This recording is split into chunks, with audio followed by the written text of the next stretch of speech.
Hello. I might have to like tinker with a few things because I think the NVIDIA broadcast thing that I use for audio, like noise suppression, is kind of problematic when it comes to DCS.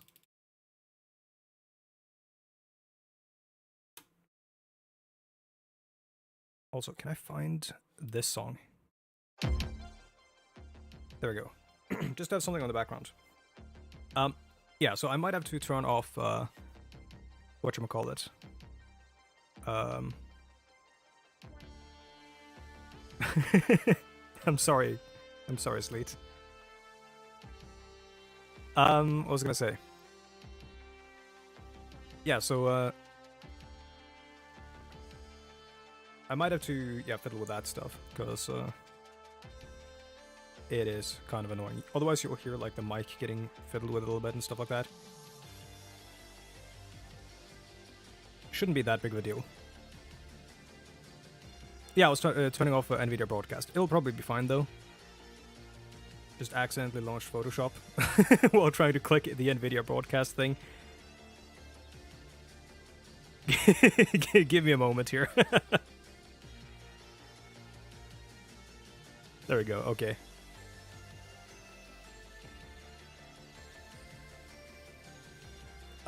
So the reason my head is like flying all over the place, by the way, on the capture here is that... Oh, that's awesome. Is that... Let me fix this. Is that the head tracking is fairly, like, accelerated compared to how much I'm moving my head. This is going to be less of a problem when I'm not looking at my second monitor where I've got you guys. And when I'm looking, you know, straight ahead. Current bitrate is lower than... Well, that's too bad. Oh, is it? Is the stream sort of laggy or... No, it shouldn't be.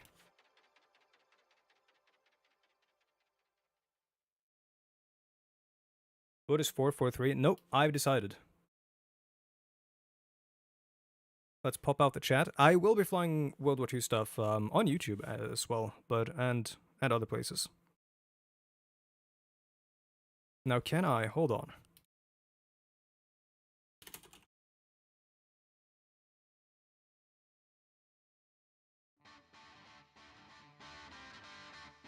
Arma 3 music is really good. Stream is not that laggy. Well, this is Arma 3 Prairie Fire. We'll have a look at that stuff in a bit. This is partially just to sort of test this, because I've never streamed... Oh yeah, Breath of the Wild 2 is really good. But yeah, I've never streamed DCS before, I don't think.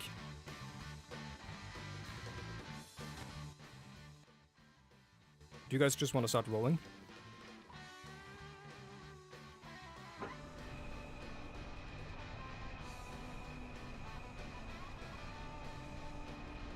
Hello, Four. So, we are in a MiG-21, which you can't really see that much of right now because we're inside the hangar, or whatever it's called.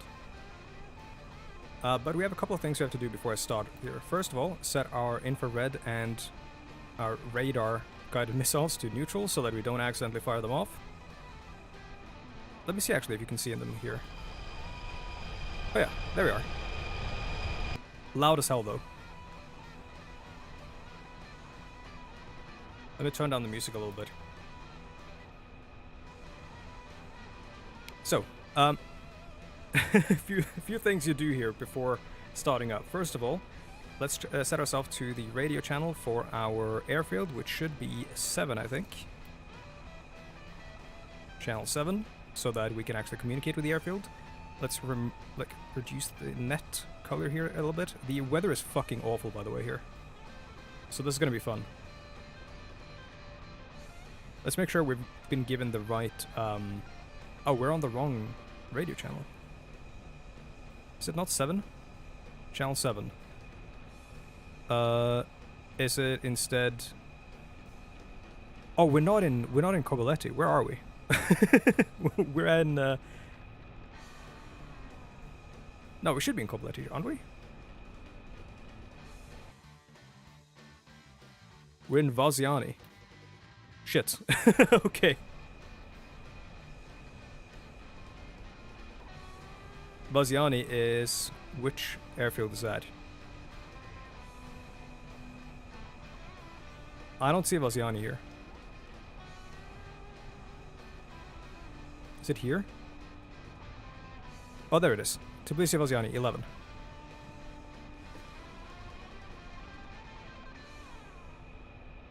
Ground crew, I would like rearm and refuel, and I'm going to select a livery, and it's going to be the MiG-21.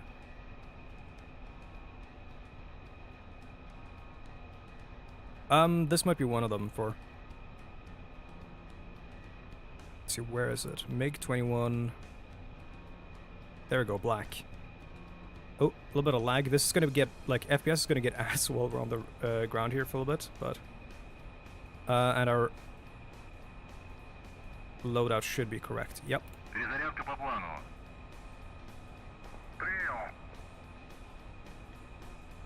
Now, let's see, we are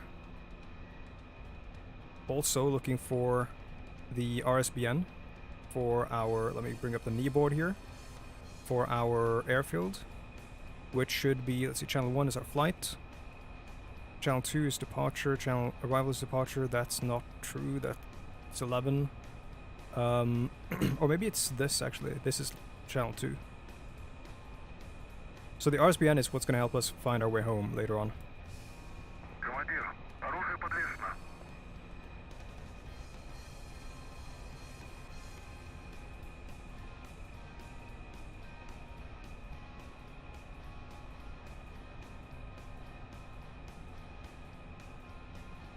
Or is it here? It would be Tbilisi, right? So Tbilisi is 138, it's 19. Let's have a look. We're in Georgia, by the way.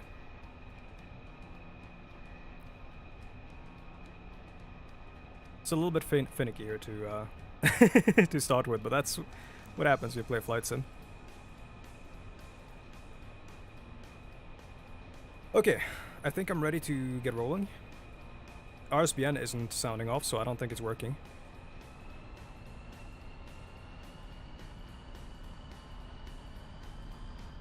Let's hope our wheel is aligned, our front wheel, because I'm steering this with my feet. Oh, it's not aligned. Oh boy.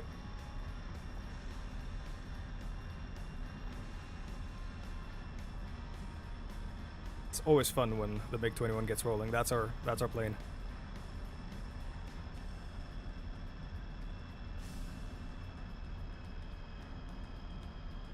Let's see if I can keep this thing straight, keep this thing on this thing.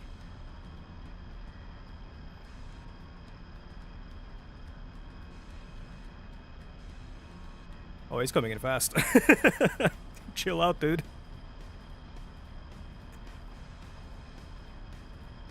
Oh god. Oh, he's going the other way. Huh. Am I going the wrong way? Doesn't matter that much.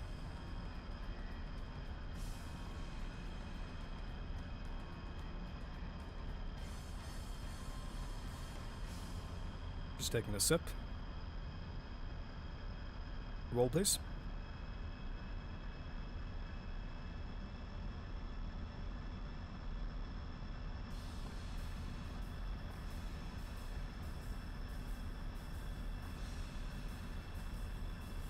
That's more like it.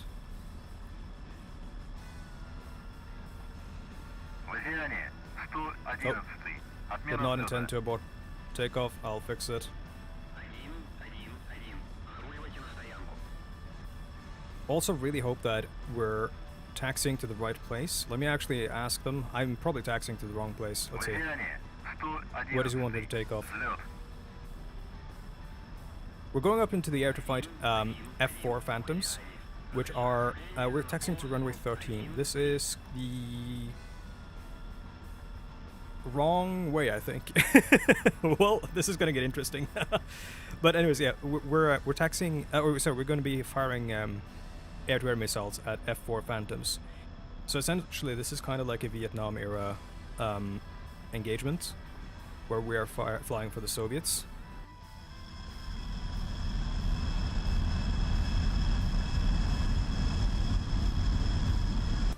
Against the Americans.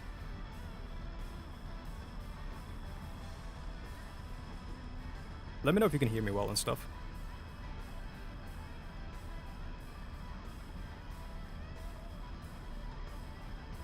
Just moving my feet a little bit to keep me on the taxiway here. We're going all the way to the end.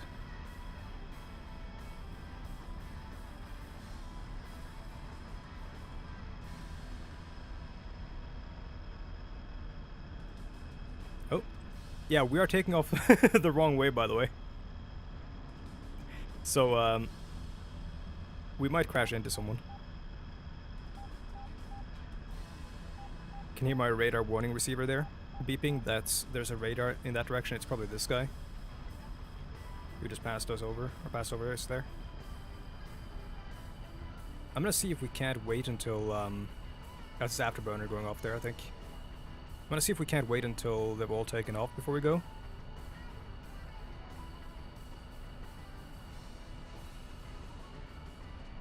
Couple of Mi-8s. Transport planes, they also seem to be loaded with a lot of rockets, because they have a tasking for close air support.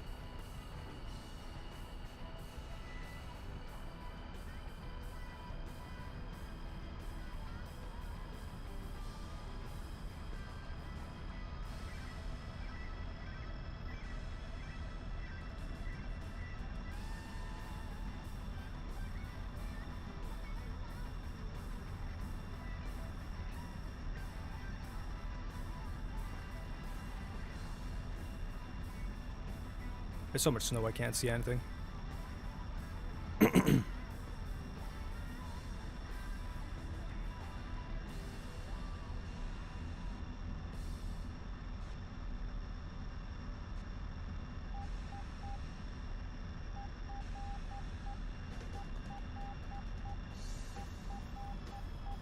that's one of them taking off in front of me.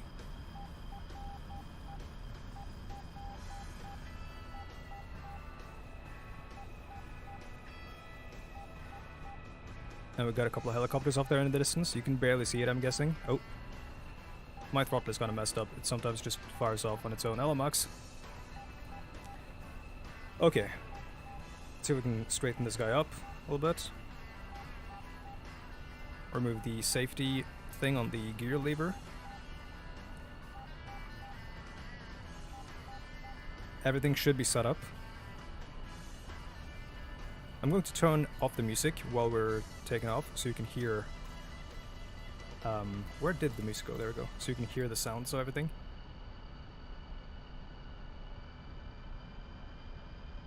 Promise you, FPS is going to get a little bit better when we get up there, I think.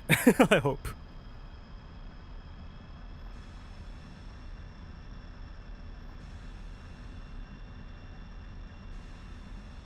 God, this is so finicky.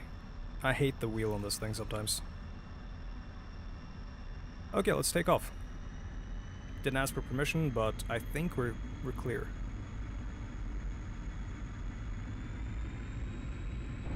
Keep it straight with the feet. This thing is insane when, like, it's so bouncy when you're taking off. Rotate.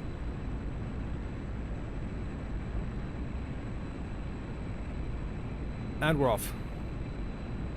Gears up.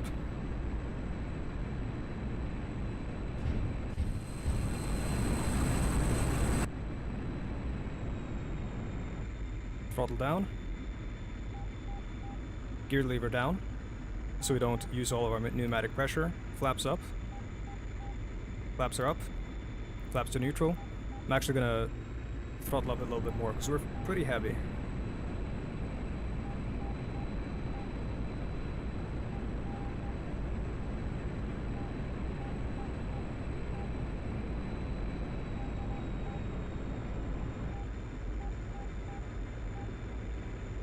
Right, we're in the air.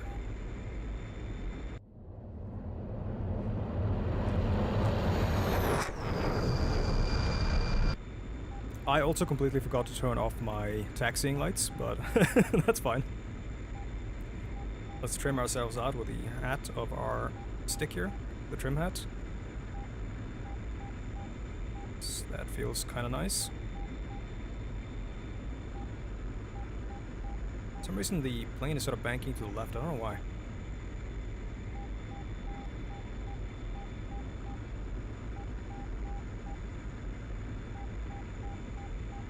Ooh, see that?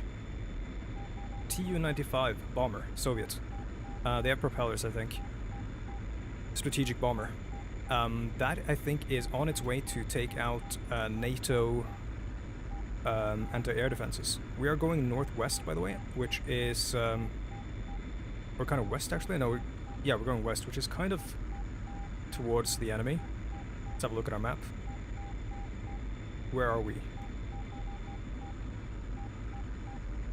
There we are. You see this little marker that I just made? That's us. So that map would normally be on our knees.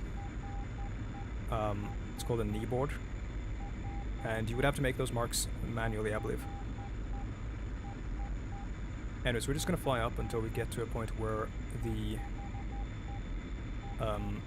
the snow isn't in our way.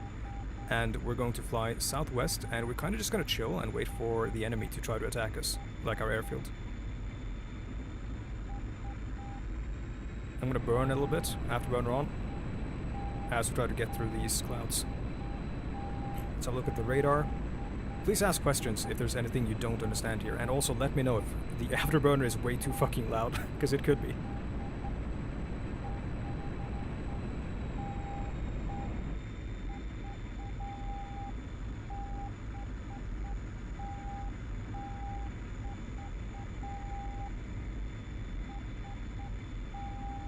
When you see my head sort of go back like that, that is me taking a sip.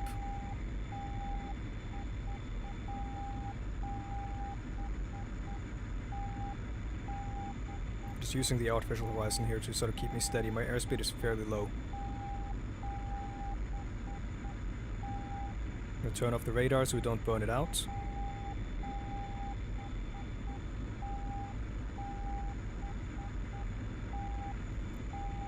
Check where we are. Still good.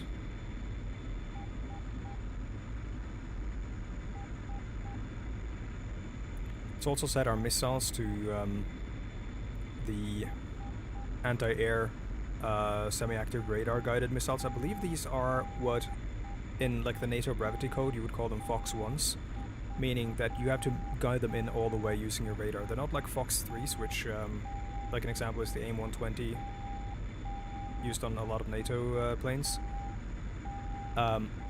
where you can basically just lock on and then the missile has its own radar guidance system that it uses to take it the final little bit of the way.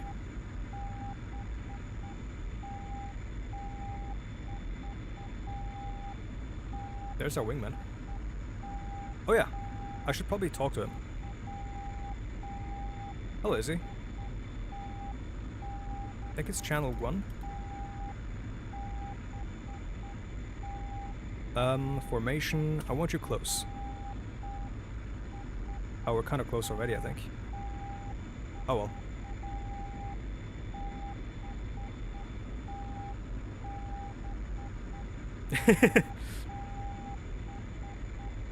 That's fair, Azuro. Nothing on radar. I'll explain things as they come up, but yeah, please do ask questions if you have any. Let's see, what do we have to do? We have to open up the safety cover for our countermeasures. That's flares. And I'm opening up the safety cover for weapons. I'm also going to turn down the volume on my friend there. I still don't know what airfield I should tune my RSBN towards. It should be Tbilisi, but that 19 did not work. Hello, Makiwi. 19 and 11.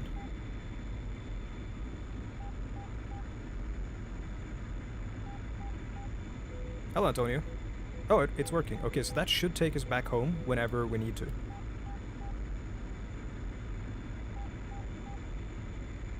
And we'll be able to follow these yellow lines here in order to find our way back home.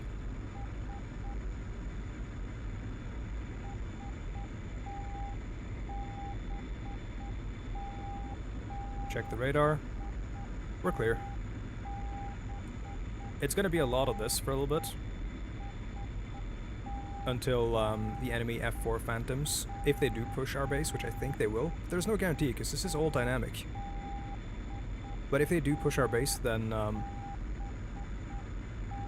this is around where they're gonna hit us. Again, also, like, there's a snowstorm, so we can't really do all that much cool, like, dogfighting close to the ground and stuff.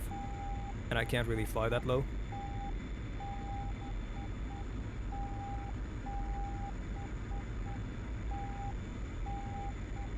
Well, I mean, I can fly that low, but you'll see nothing.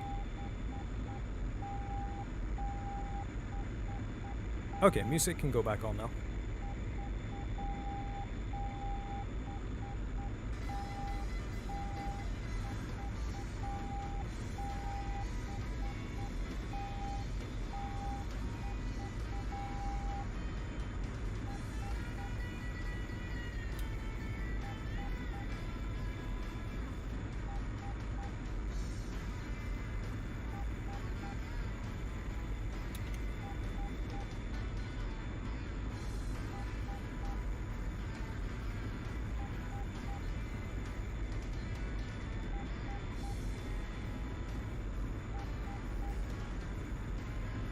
Why is that, Antonio?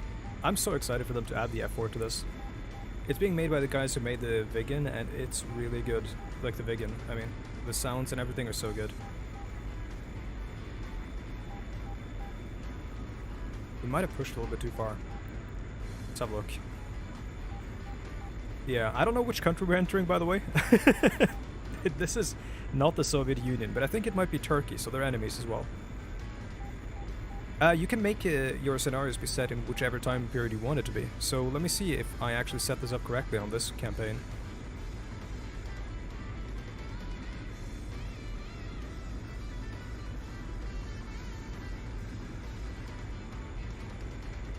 Give me a moment.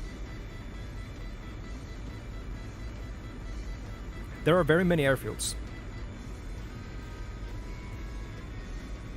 Do we have a date? I don't think we do here, sadly. Let me check my, whatchamacallit, my, dynamic campaign client. I think it's 1970, but it more or less should be like the 1960s in terms of tech.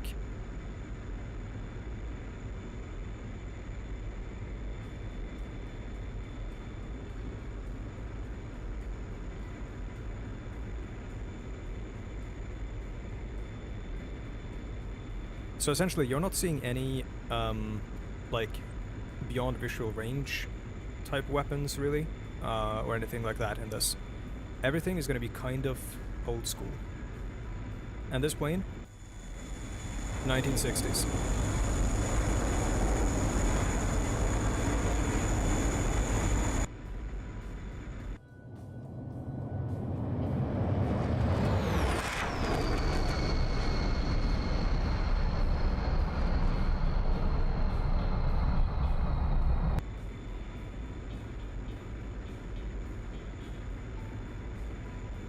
Let's look at the F10 map and cheat a little bit. It'll only show us stuff that we can kind of see through the fog of war, which there's nothing here right now. Yeah, it's a multiplayer server that I'm running off my own PC. Essentially just so that I can take advantage of more cores on my CPU. You don't really have to do this all that much anymore, because they added multi-threading, but it's still in beta, I think. It used to be DCS ran off one core on your CPU, and then if you wanted to use a separate core, you would have to like run the mission on a separate, you know, on a server essentially. There aren't any players on right now, but theoretically, actually I didn't make any other slots, but theoretically my friends could have connected to this, because they know my IP address. Just came in and shot me. Because we play this together.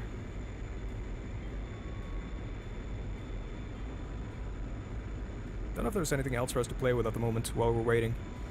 That's one of the things, like, air-to-air, you kind of just are reliant on the enemy coming to you, or I guess you could push towards them. Air-to-ground, you can kind of just do whatever you want. Right now, we're kind of flying through... Which country is this, guys? Geography nerds? That's Turkey. This is Turkey, but what is this? Below Georgia. Is it Armenia? No, like, Georgia is where we started. I think it might be Armenia. Yeah, so we're flying through Armenia. We're kind of breaching their airspace. Which I guess we probably should fly this way. Though, well, actually, I don't know what Armenia's relationship to NATO is. So, yeah, we are probably causing, like, a diplomatic incident at this time in 1970.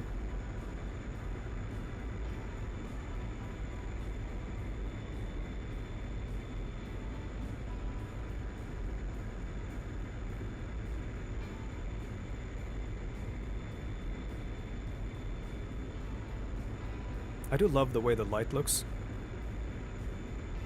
Wait, Armenia was part of the USSR? Oh, then we're fine. Because we're part of the USSR. Look! There's a big red star on our tail.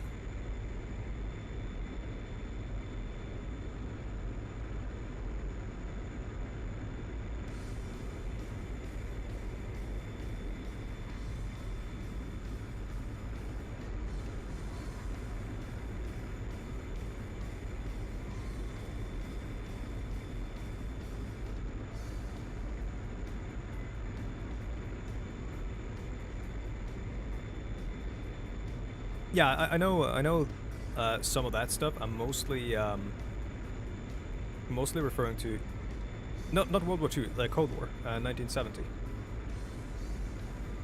That's a cool lake. I've never seen that before. Probably frozen over, which is why it's so reflective. Part of the USSR, gotcha. Did not know that Armenia was that. Let's see.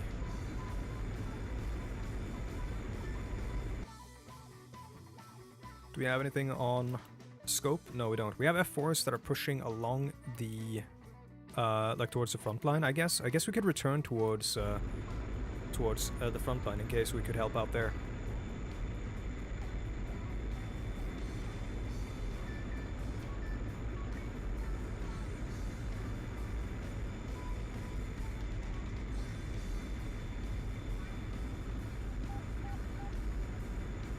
You can hear my wingman there on the RWR, radar warning receiver. This basically tells us if there's a radar that's sort of pinging us from somewhere in one of these directions. You know, the lights there. And then it lights up like a fucking Christmas tree whenever there's a missile coming or you have a radar lock on you.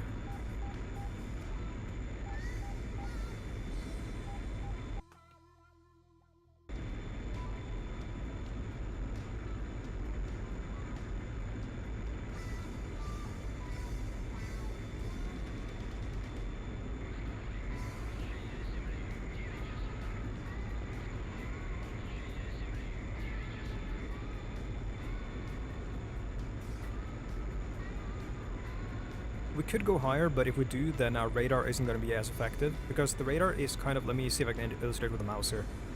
So, the radar points forwards and down a little bit, like a couple of degrees, but mostly it's angled upwards, because we're meant to be sort of flying low and intercepting people, finding them low and then, you know, shooting up to grab them, grab the kill. So if I fly too high, I might not be able to see anyone on radar. Not that I'm seeing anyone on radar at the moment anyways, because this radar is kind of dog shit as well. Well, it's good for the time. It can see a lot for the time, in terms of like how far it can see and stuff.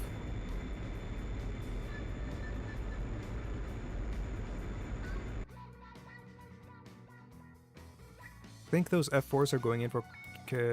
oh, it says CAP, Combat Air Patrol. So they're actually going for our Mi-8s that are providing close air support.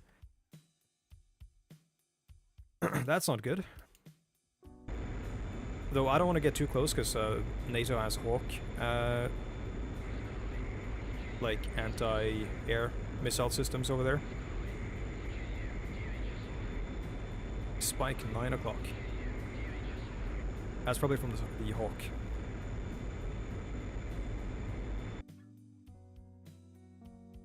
Ooh, never mind. No, he's we're getting a force coming in from our left somewhere. So we're not actually going to make it all that far before we get into a fight. I'm going to turn around just so that we can turn to face them on our way towards them, and then we'll try to commit for the fight.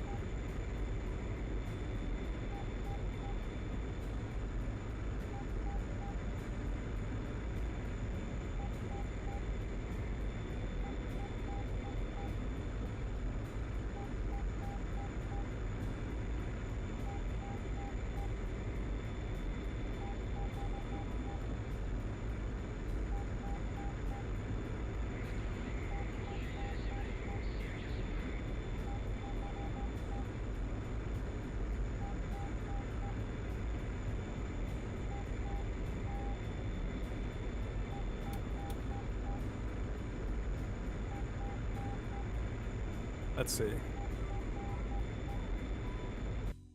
Oh, they're there. Okay, I'm gonna turn around.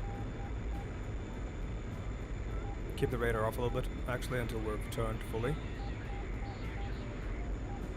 Also going to arm the guns, which on this is kind of insane, because you're literally, I think, firing like an empty cartridge. Listen to this. And that it means the gun is armed.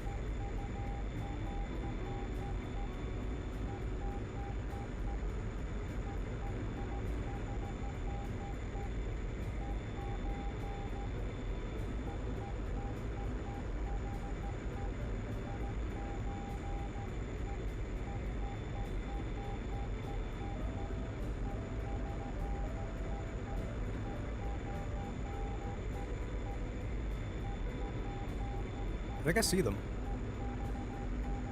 Yeah, you can see black smoke trailing there. Ooh, there's a lot of them. 6.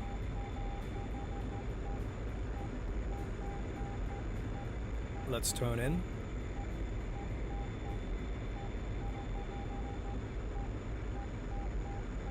See that black smoke left to right?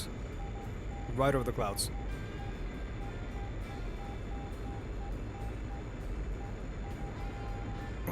Can't see them on radar yet, though. Contact bearing 294. Sorry, 291 for 50. So that's where we're pointed for 50. That's 50 miles away.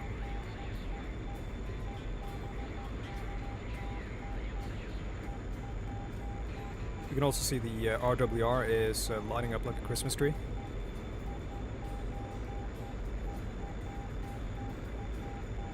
Periodically looking at the radar. Ooh, that was a long burst.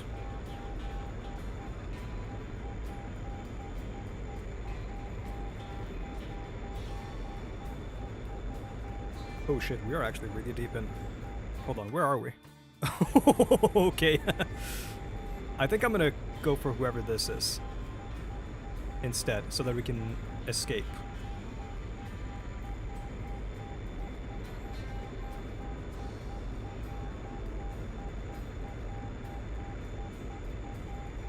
I have to get them on radar, on scope, before we can do anything here.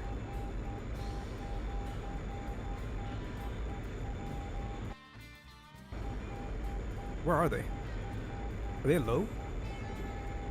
I'm gonna go low. They should be right in front of us. Oh, I see them.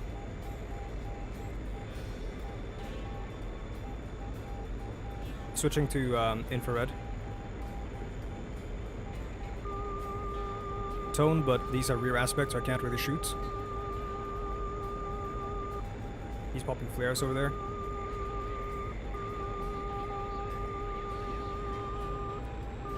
I'm gonna pop flares as well.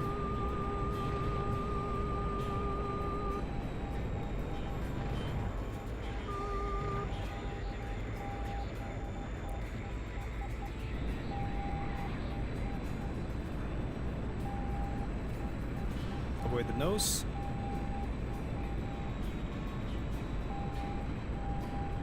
And again.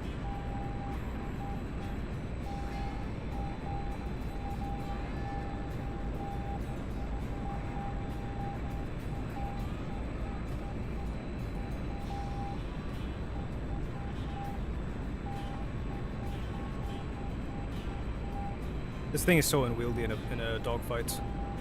It's ridiculous. I don't know why I couldn't get them on radar.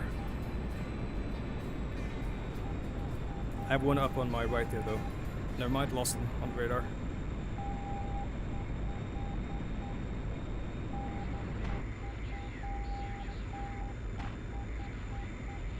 Dropping a few countermeasures. Lost them on radar again.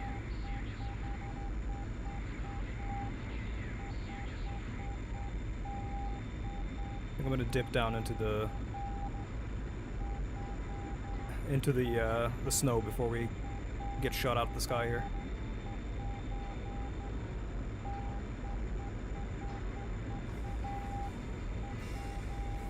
There's one behind me. Now that could be my wingman.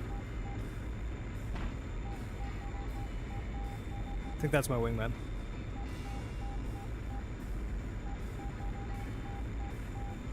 Where'd they go? I lost them on radar completely.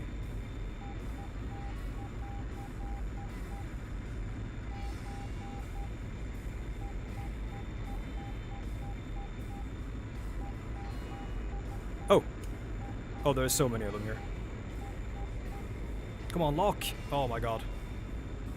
Where'd they go? Weather interference.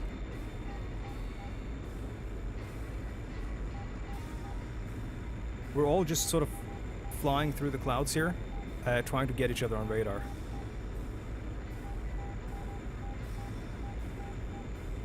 Oh, I've actually exhausted my bag, so... Oh, I see them actually.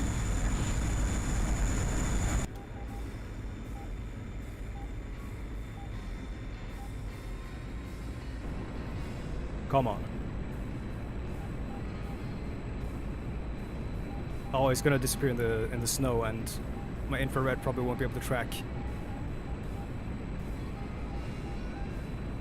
Tone? Fox 2. Come on, man. Please.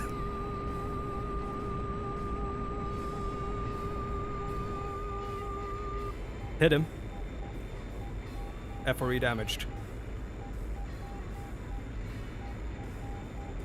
So that's one of them. Well, should be. Severely doubt he's flying. Yep, there he's dead.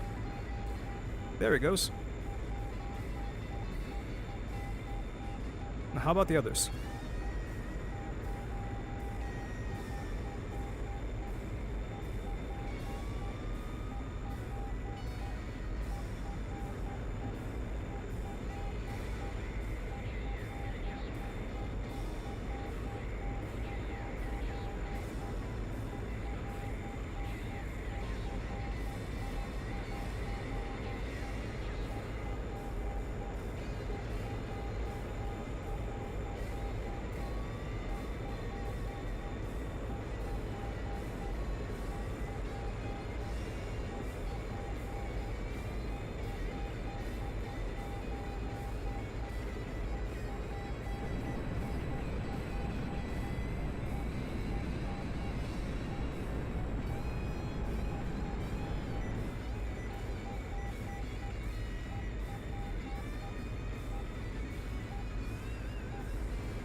Sorry, I'm quiet. I'm I'm concentrating. We're flying east, which is good. I'm not using the F10 map, which would reveal their position. Because I think it kind of takes the fun out of it. Now that is a bad guy.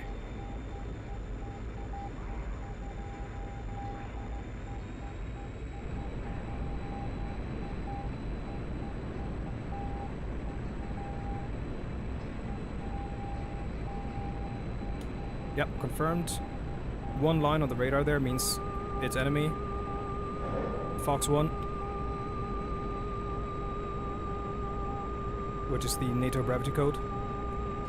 That's an F4. You can see the shape of it. Missile didn't track. We're firing dog shit 1960s missiles. Probably could have gone for guns there. I'm gonna lose him in the cloud. There he goes.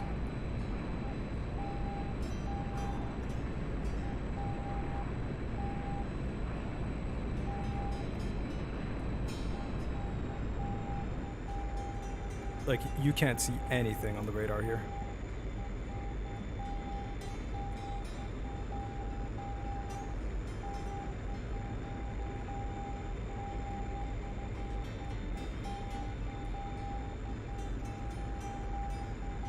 What's that black smoke trail?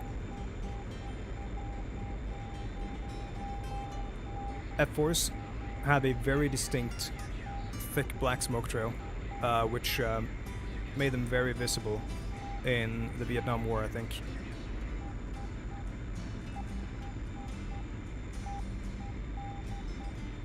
Which is essentially what's allowed me to spot them every time now. Even better than my radar. Oh, got one. Got two of them. Up ahead. Had them for a moment. I didn't see, well, I'm getting a lot of spikes on the RWR. I didn't see what their altitude was like on the radar. Let's see if I can see them with my eyes.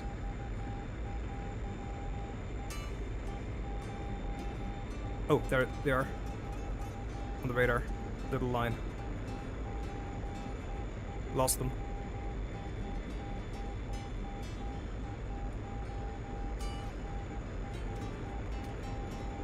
Got him.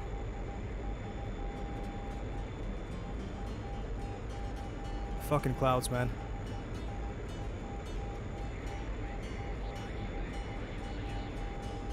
Missile launch.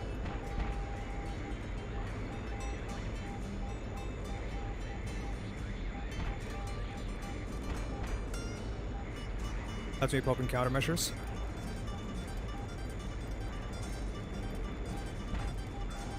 Whatever it was, if it was for me, then I would have been dead now already if it was tracking.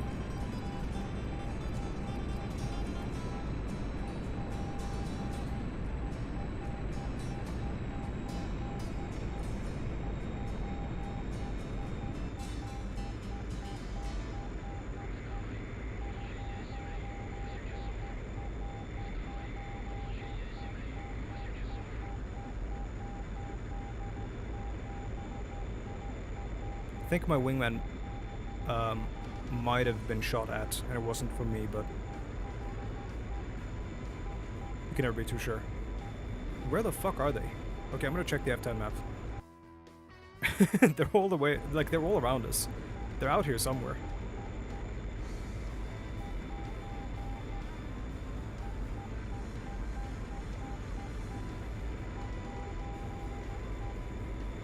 It's these fucking clouds, man. We still have a bunch of missiles left. None on that wing, though. A couple on that wing. I think we have 3 missiles left. Or we might have 2.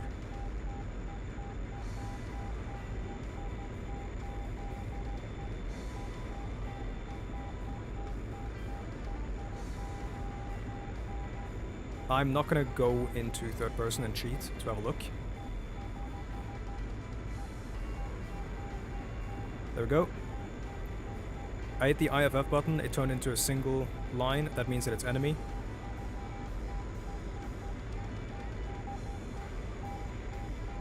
IFF, identify friend or foe.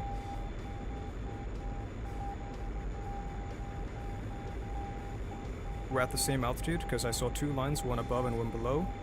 Can we get a lock? They're flying away from me, I think, because we're keeping distance. Yeah, look there. That's them.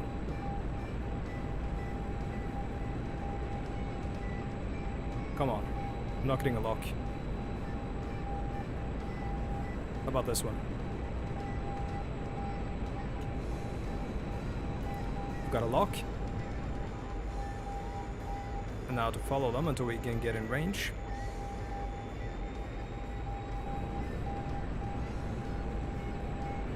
Let's burn. We have to leave soon.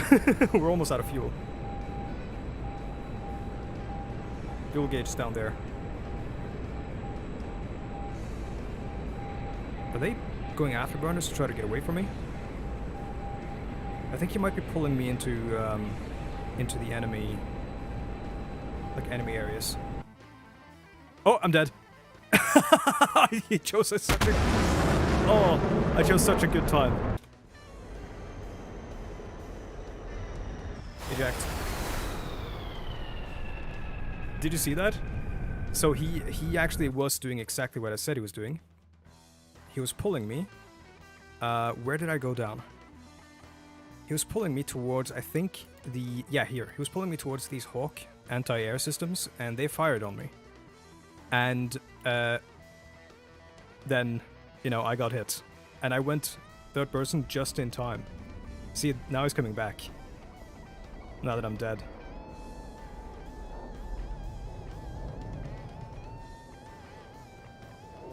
Well. Falling from the sky, I mean.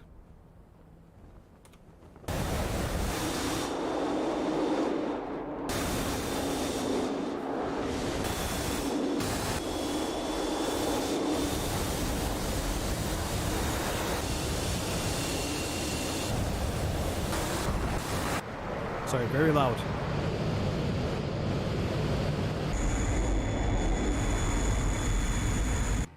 There's a lot going on this war, on this front line.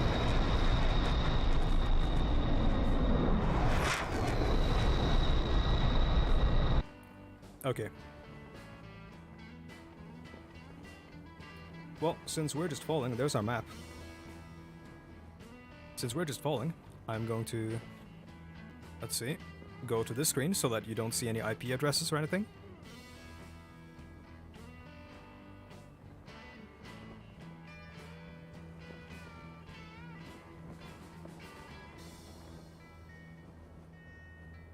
And then, I don't know what the stream looks like. You have to tell me, because I genuinely have no clue. If it, like, is, you know, impossible to see what's happening, etc., etc. So, either way, stopping the mission. I think I shot down 2 F4s. And I was getting greedy, going for a third, I think.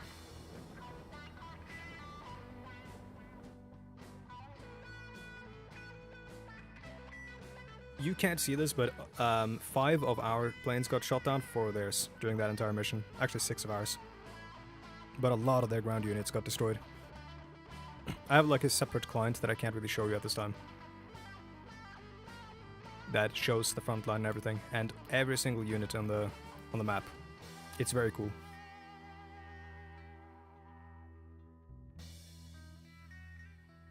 Okay, I'm gonna be able to watch the stream back whenever whenever it's over. I kind of want to swap to World War II though, because there's just a lot of dead time on DCS.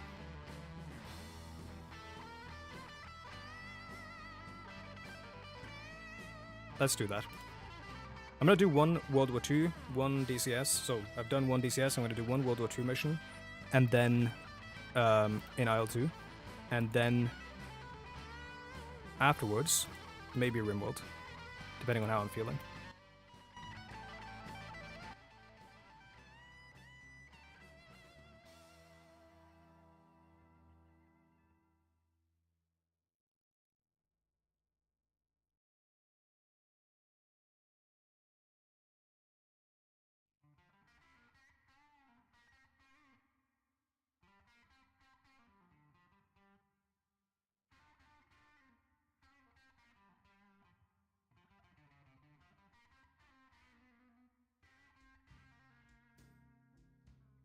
So look, let's save the dynamic campaign, launching IL2, and I'm going to set up the dynamic campaign of that as well.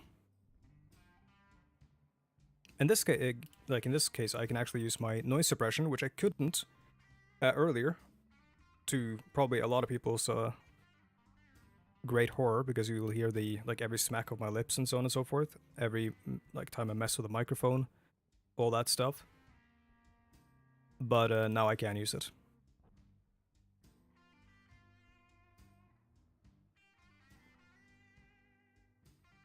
And the reason I couldn't use it was because IL2, oh sorry, DCS, for some reason, every now and then, not even all the time, it just fucking freaks out if you're using noise suppression. It's not good.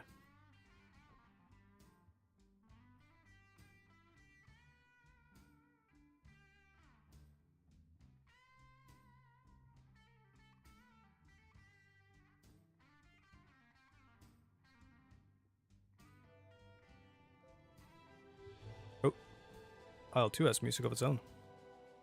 I think it's kind of what messed with my attempt to stream War Thunder a long time ago, and also my attempt to stream Elden Ring. Like, it just completely ruined everything, I guess.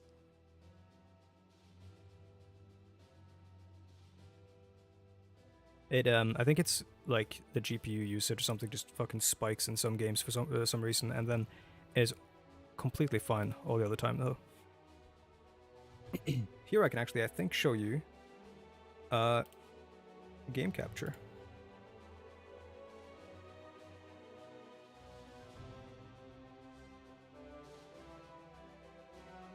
Yeah, there we go.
My pilot's name will be Rupert Glutchurch. You have to make a like a fake name for all these. I'm flying for the RAF, and I'm going to be flying a fighter, a Spitfire, I think. I haven't flown that one a lot. Actually, never mind. I fucked up. I set it to the U.S. Army Air Force. I do love the P51d though.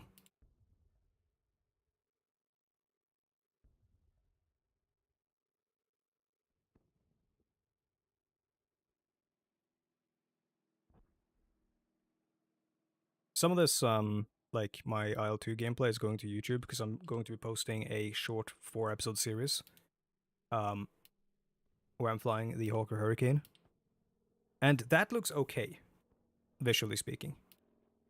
Oh no, man, you can't do the fighter, or you can't do a Spitfire in 1944. You have to do it somewhere else. That's annoying. Okay, let's do the P51d then instead, because I want to fly in 1944.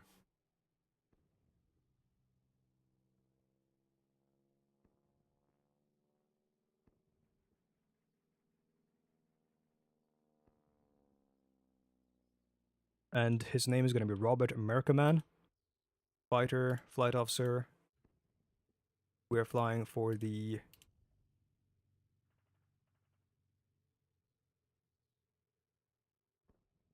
Are they really not flying the P51? Oh, this is Normandy, my bad.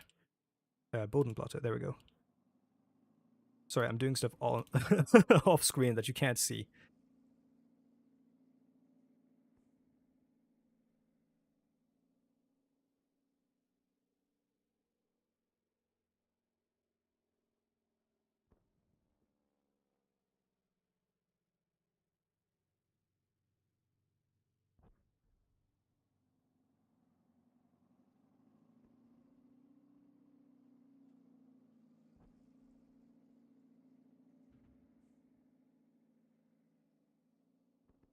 Right.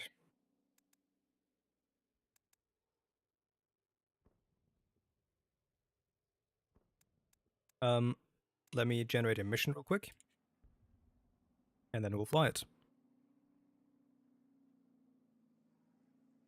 Mission rendezvous with P47Ds of the... No, I don't want to do any rendezvous because they're kind of annoying. Penetrate enemy airspace near Town Azure. Engage any enemy aircraft that you encounter. That can be done. Oh, never mind. That is a unfortunate. Actually, I'll just fix it.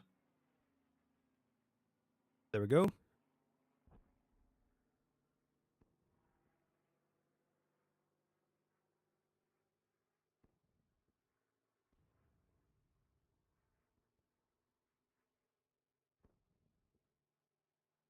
Allow me to just fix my formation as well, and then we'll roll.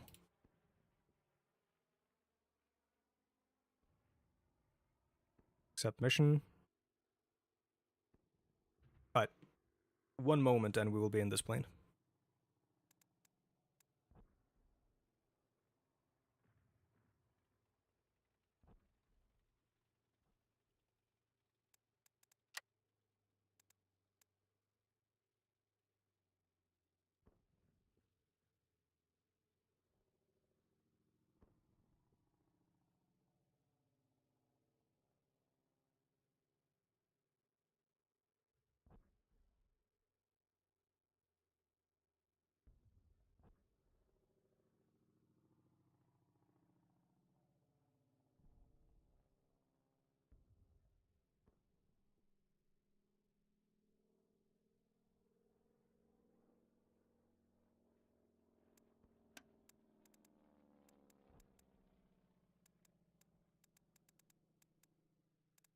It should be generated. Missions, Pat Wilson campaign generator, and IL2 stream offensive. There we go. The reason I want to do this is because I was watching gun camera footage of the US Army Air Force shooting down Luftwaffe fighters in 1944. So I wanted to play DCS first because people asked for it, and then I was like, well, maybe I'll fight World War II instead. Put that on the poll. Both got equal votes, so I thought I'll probably switch because I think people who want to see DCS don't know what they're in for, because it's just a lot of dead time and then a thing happening and then it's over. Ammo, extra ammo. Convergence to 50 meters is good. Not gonna mess with the paint scheme or anything. Please tell me my track IR actually shows up in the game. No, it doesn't. Awesome. Oh, I fucking hate this. IL2 is so good, but just doesn't register track IR sometimes. I have to restart the game. My head tracking wasn't being detected by the game.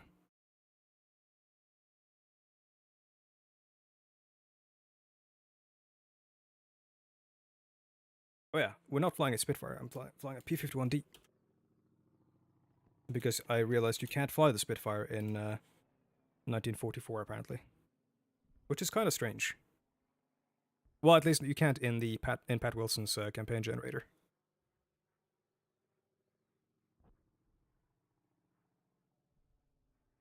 You can only fly, I think, the Typhoon and the Tempest, which are both really cool planes to fly. It's just I wanted to fly the Spitfire.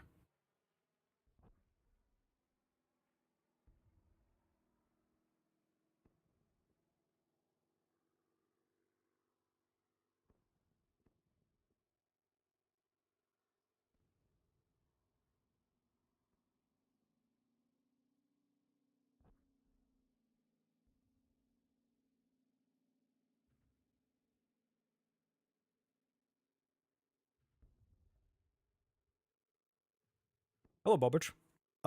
We flew the MiG-21. I don't know if it looked good or not, because nobody is able to provide me that kind of feedback. I feel like when I'm streaming, I feel like it didn't look good. I feel like the bitrate was awful, because we're flying through snow and stuff, and I'll have to look at it afterwards to see if it looked good. I still don't know how. Like even the videos that I've recorded don't look all that good, visually speaking, and I've tried to like fiddle with my settings to experiment. Let's see. Where is it? YouTube? No, that's not it. That's my YouTube series, which isn't being released yet, but it is all edited and done. But yeah, I'm swapping to IL2 because I want to fly World War II.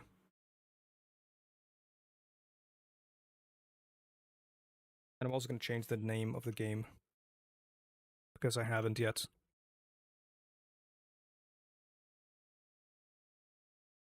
Oh my god, did I make the game crash? No, I didn't. Cool. I was gonna fucking do something awful. IL2.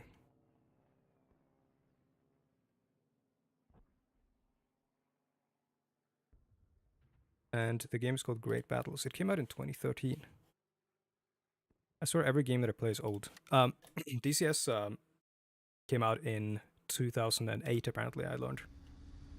Okay, we've got our boys here. Cleared for takeoff.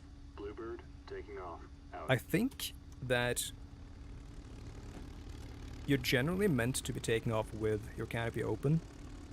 In some planes especially. But I feel like it's kind of a massive hazard not to be doing that. Let's see, navigation lights on.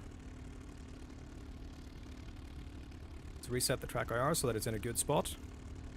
Let's make sure that I've got the YouTube chat and everything open. And check our rudder. Our ailerons and everything. It's all working. Right, let's take off.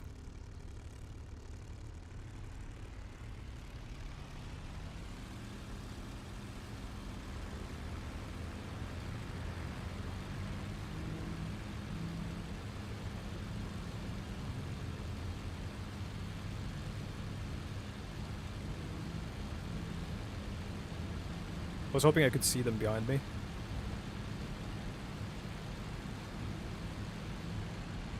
Gears up. This is flight. Bluebird, airborne. Over. Bluebird, proceed with There they are behind me. Bluebird 2, airborne. Oh god. Bluebird. Spacebar. I was hitting the keybind to close the canopy, which is Alt-C, and accidentally hit spacebar, which fired off my machine guns. It's not a VR headset. It's not using my a webcam either. It's using my like it has like its own infrared sensor, which if I cover it like this, my head is no longer moving. But it's using an infrared sensor and like a clip that you clip onto your headset. There they are. Which well, tracks your head movements. Let's trim out. That's a bit too aggressive on the trim. Yeah, it's neat. It's way too expensive though.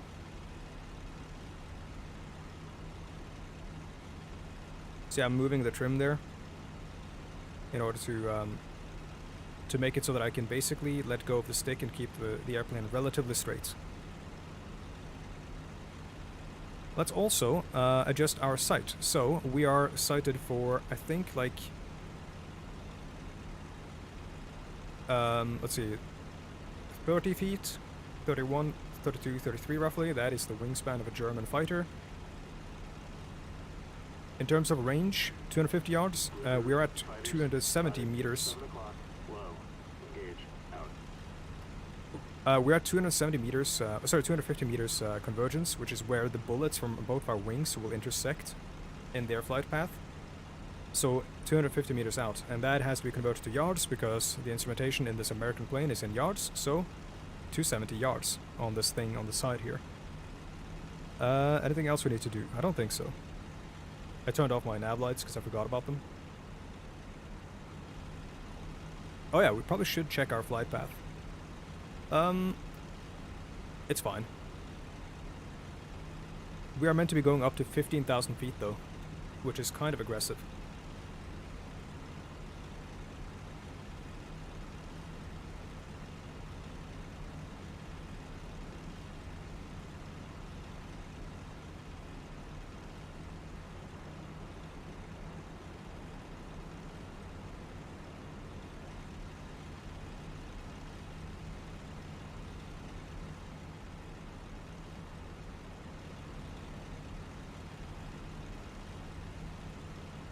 The reason I set the sights, by the way, is that you see this like little pipper that's moving around inside the sight?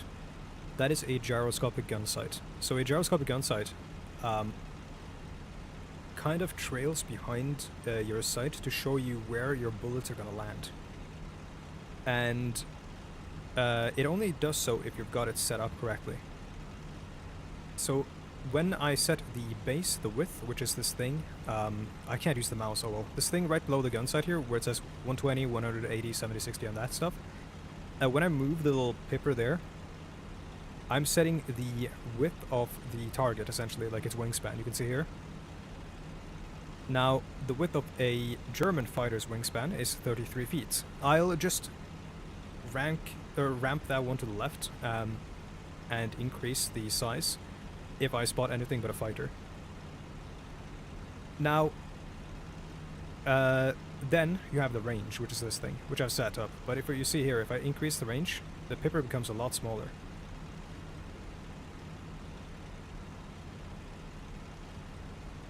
Now, it has a lot of variance and a lot of like, or a lot of space for you to be trying to snipe and stuff, but I don't think that's a really good idea in general.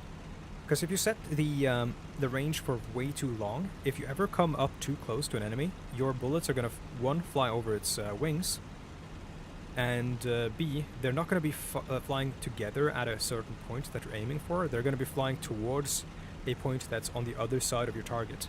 So they're never going to converge on one spot and hit one spot simultaneously. Some of your bullets on your right wing might go through, like from these guns, might go through kind of where you're aiming, while the ones on this wing aren't going to go anywhere near it.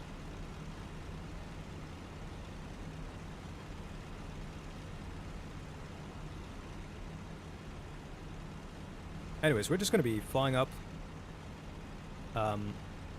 Yeah, so it is a it is a reflective gun sight on glass, which means if you lose some sort of power or that stuff gets damaged, you can't see anything, which is why you should have a backup sight, but I don't see one.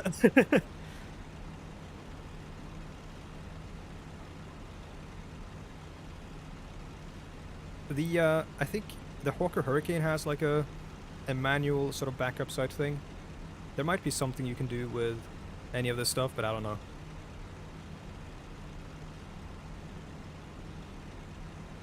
Yeah, I don't see a backup sight.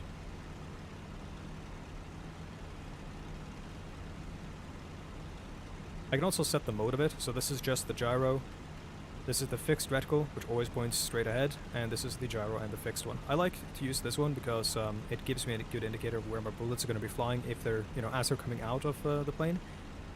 It's less helpful on this plane than it is on some others, because we have no, like, oh, am I flying? I'm pushing the engine too hard. We have no nose-mounted cannons or anything like that, or nose-mounted guns. So everything we have is coming off the wings. Which means if we're getting too close, we're not actually going to hit anything. Are we out of radar range? We're not yet. What's our altitude? Our altitude is 14,000. 14,000 feet.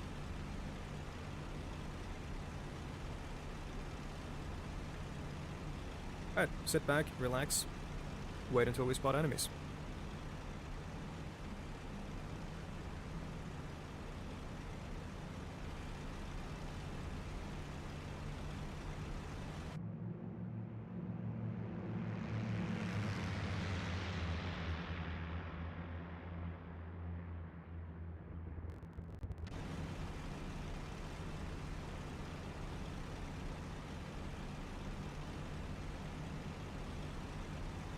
On this one, just as in the MiG-21, there is a war going on at all times, essentially, down on the ground.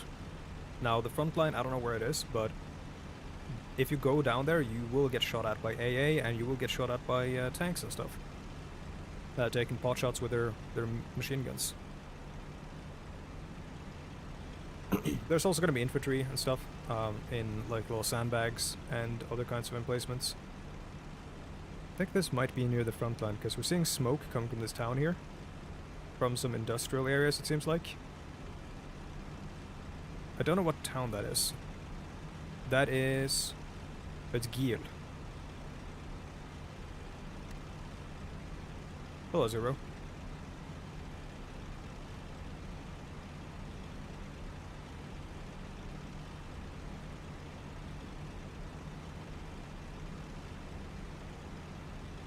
Periodically checking the map because our allied radar coverage extends pretty far into German territory here. Which means that we should be able to see anyone that's approaching us before we can actually see them with our naked eyes.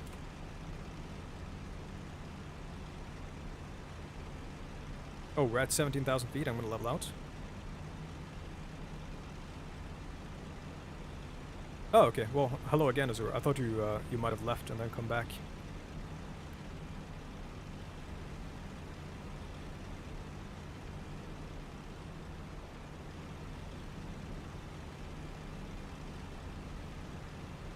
Keeping this thing trimmed out at this altitude is kind of annoying. Do you do any pilot stuff IRL? I do not, Domcore. I'm just very into planes. I have mounted, like, I don't remember if it was a jammer pod or if it was a lightning sensor pod on the wing of an F-16 once. And I have done some other, like, stuff on an F-16 because I was lucky and fortunate to be able to do so. But I haven't done any sort of piloting stuff. And I've also flown with a lot of, like, I've flown in various helicopters and planes. But no, never flown anything myself.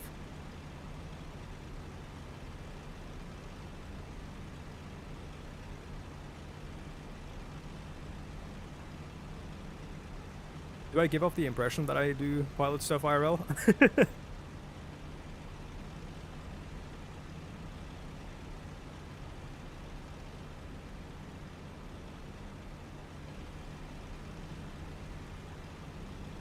I'm not that knowledgeable compared to some people. I'm just a nerd. So 250 miles per hour is kind of what we're meant to be climbing at, but RPM is 2,600, which is fine. I think let's see, let's have a look at specifications. Oh, we're kind of flying towards Eindhoven and an enemy airfield. So I'm going to turn around. Eindhoven, by the way, is one of the towns that the Allies dropped paratroopers on during Operation Market Garden. And I know this off the top of my head because I've been participating in those operations in this game. Like, a lot lately. Because you can fly the C-47 and drop paratroopers and stuff. Though I was providing air cover. See, I think that might be Eindhoven there. You can hear our oxygen, by the way. Oh, we're still climbing. We don't need to be this high up. Where the fuck are the enemies? They're not showing up on radar yet. Would be very annoying if I decided to get up into the air in a P51 for like one mission and never see anyone.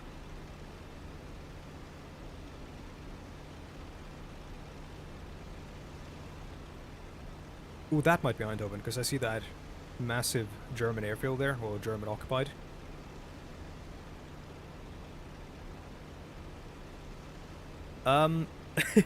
Well, all of my friends, I think, have been shot down over Nijmegen here. So, yeah, more or less.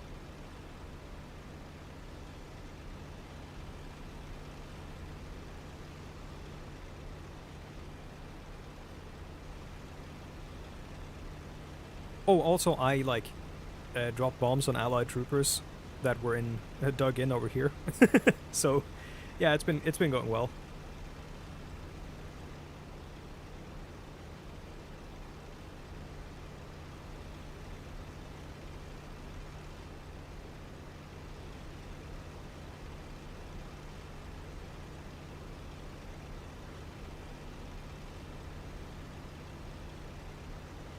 But I don't know how to pronounce those. Eindhoven, Nijmegen on him.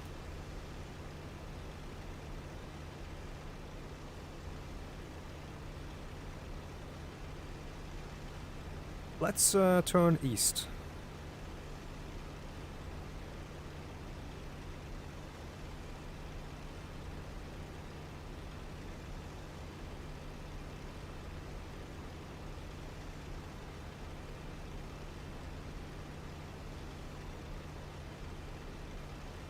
East, which is 90 degrees. This goes 100% historical, Bobbert, I'm afraid. Well, like kind of almost 100% historical. You can't alter the actual course of the war using the campaign manager or generator thing that I'm using. However, you can do tiny little things, like you can, for example, kill a German flying ace in your first mission. Which has happened to me many times.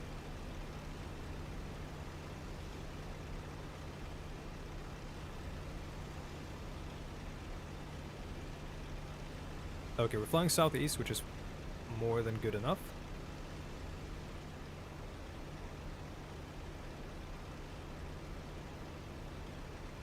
Yeah. More or less. Sorry if I'm clearing my throat, I'm like... my throat is like kind of seizing up.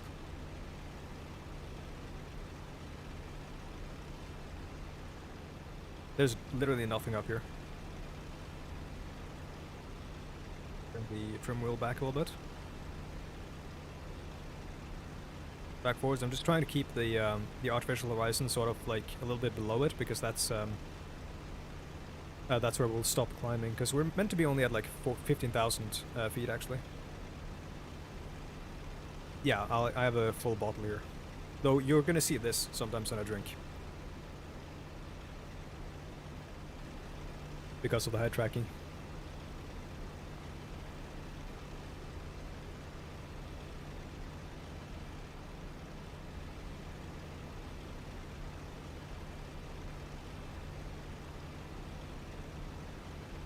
The Germans have decided not to fight anymore.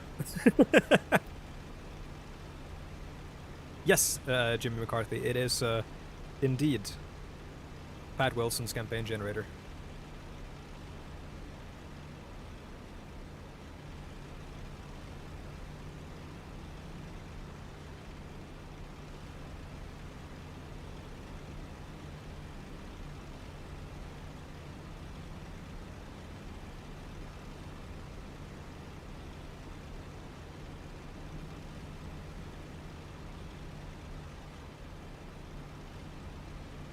Oh yeah. You can fly flying circus with it as well, and you can fly, you know, Battle of Stalingrad, Kuban, Normandy, Bodenplatte, all of them. And they've got support for like dropping paratroopers, all kinds of missions, recon, though of course like I don't think there's any sort of implementation of actual cameras and stuff, any sort of mechanic for that.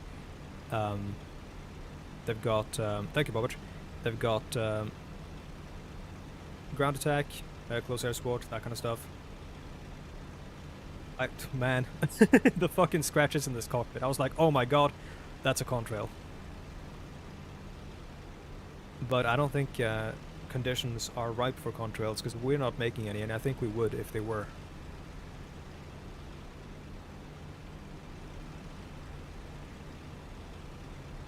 Heading more or less south now, which, is that fine?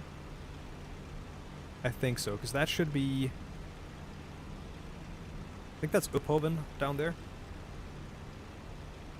Yeah, or Ophoven. That's Ophoven.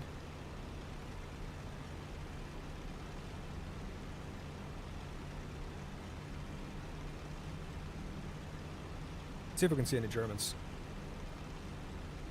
No, not really.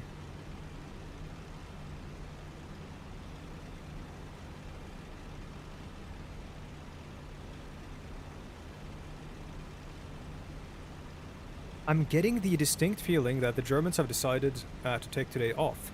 So I'm actually just going to start flying homewards. This is the battle bus. Where do you want to drop?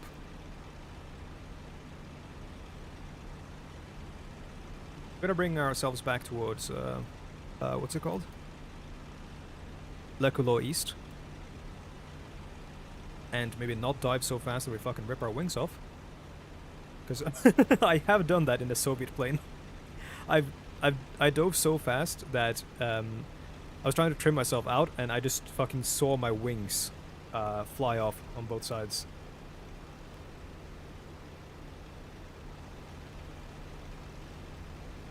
We have a neat little radar or radio locator thingy that allows us to find our airfield by radio waves. It's this Bendix radio thing down here. So I'm just gonna put that needle in the center and then fly in that direction, and that's gonna bring us straight home.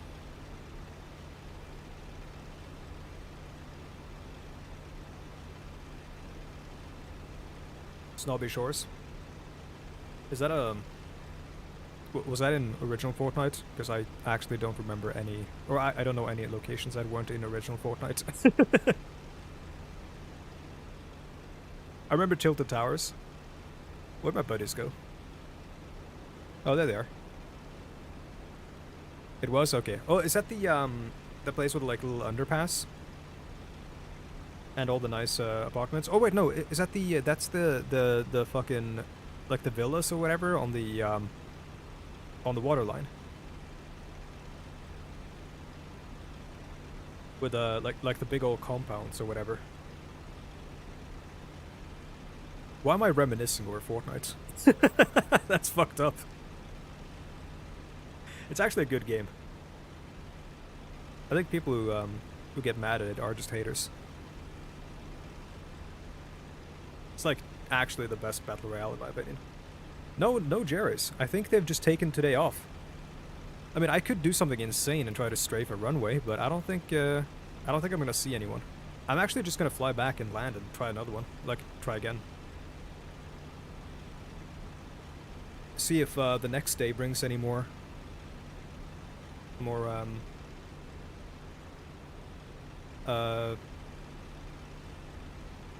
you know, better hunting, I guess.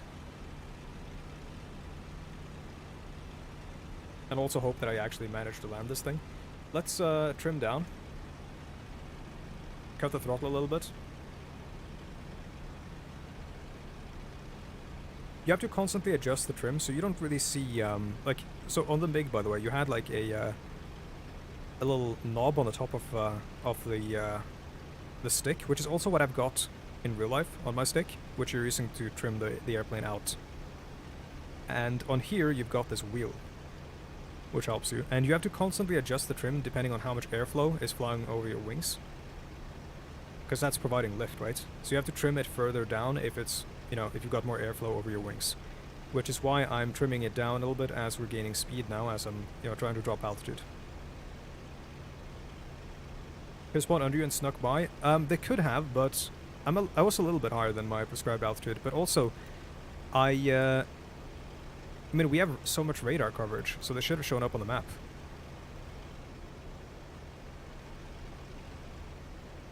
Right? Because all these blue things are radar coverage, and they show up as red planes on the map if they're within the radar coverage. And I haven't even seen any allies, so I think the mission might have bugged.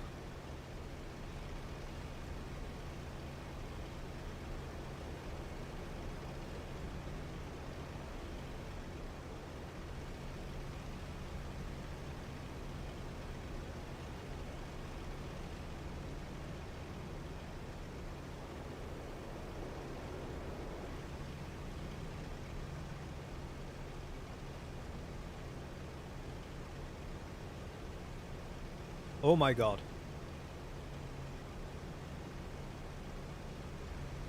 Hold on. Are you fucking for real? Did you see that? It faded. It was fading, but did you see that? I swear to god I saw a contrail.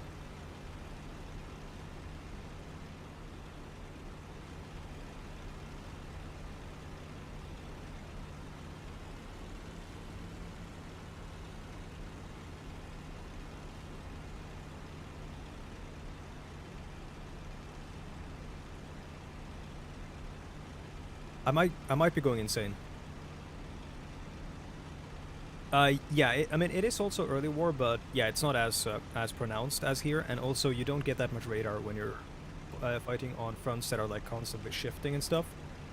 So if you're fighting in 1941 in Britain, for example, or from Britain, you still get radar coverage, but of course you don't get it once you've left the channel, or you've sort of crossed the channel, or you get deep enough towards France. I swear to God I saw a contrail. I might be going insane. It might have just been a cockpit scratch, as usual. So honestly, I think that's our airfield down there. Let's just go home.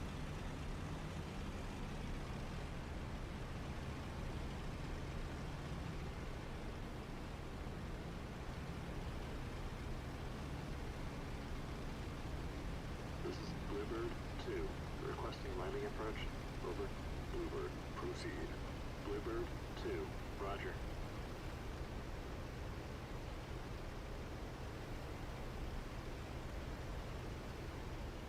Drop tanks were a thing in World War II, right?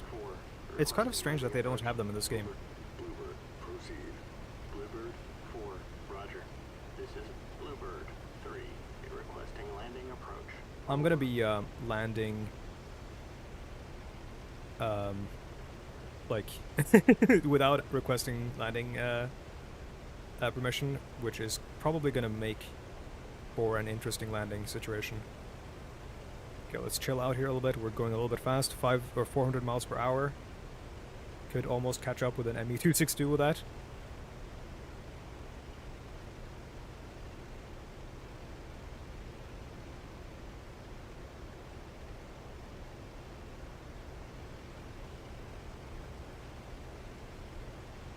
Now, I don't know what that T means. Does anyone know?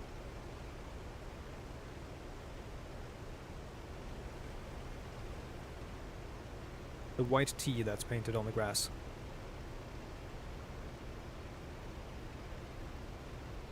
Is that indicating what side you're meant to be landing from? I did not take the time to look at the windsock before we took off, so I'm gonna have to look at it as I'm coming in.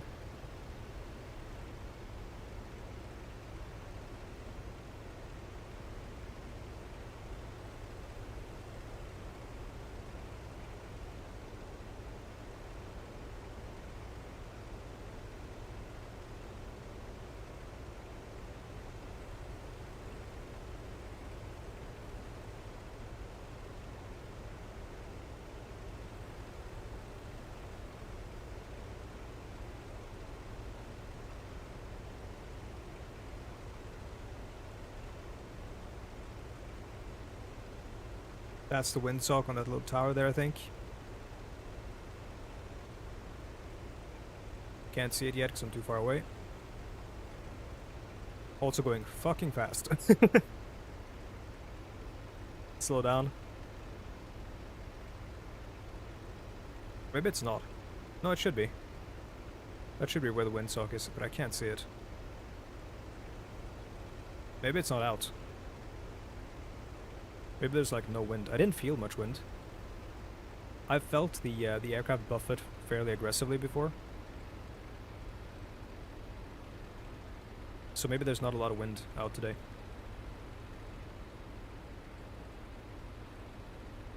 Let's have one look before we go in for a landing.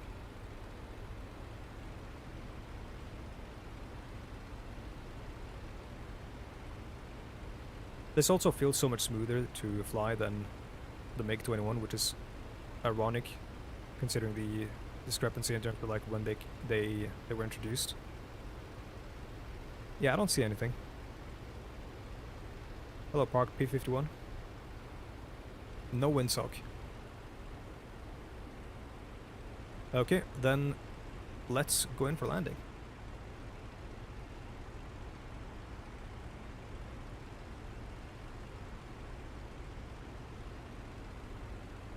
Let's slow her down. Throttle down. Adjust the pitch.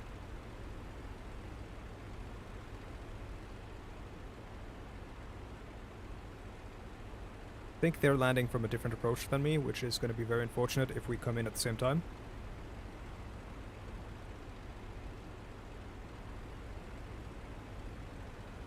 apply some rudder in order to slow us down a little bit more.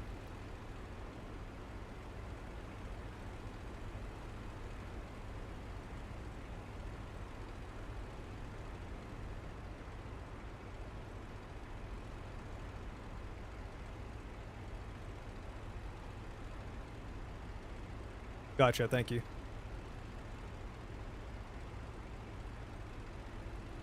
Start bringing the flaps down.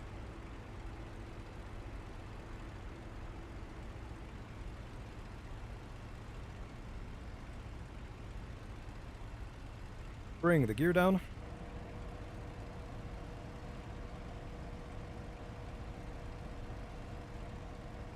Let's get my foot on the pedal so I can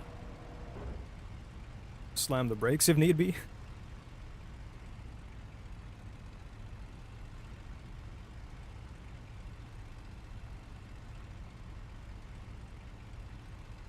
Trimming up a little bit aggressively.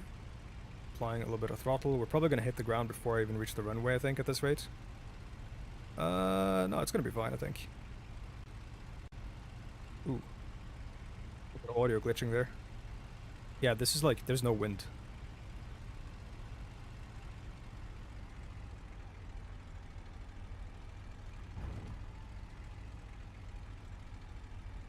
Unfortunate bounce.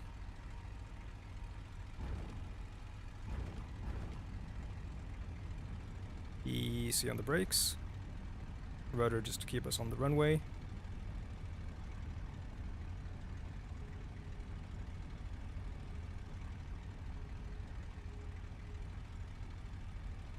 Did not do a great job of keeping me on the runway, but oh well. Oh, it's because my throttle was bugged. Watch this. See that?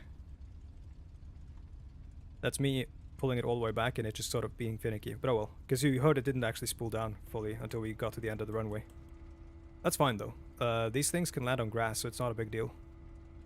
And oh yeah, there's the windsock. I couldn't really see it because it wasn't really doing much. But I think we chose the right landing direction. Open her up. Yeah, nothing on radar. Engine off.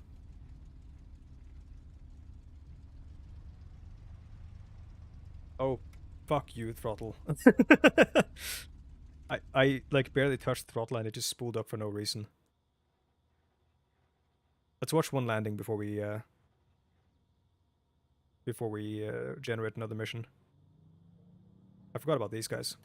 Oh, actually, I was about to turn on the lights on the sides, but you can't do that while the engine is off.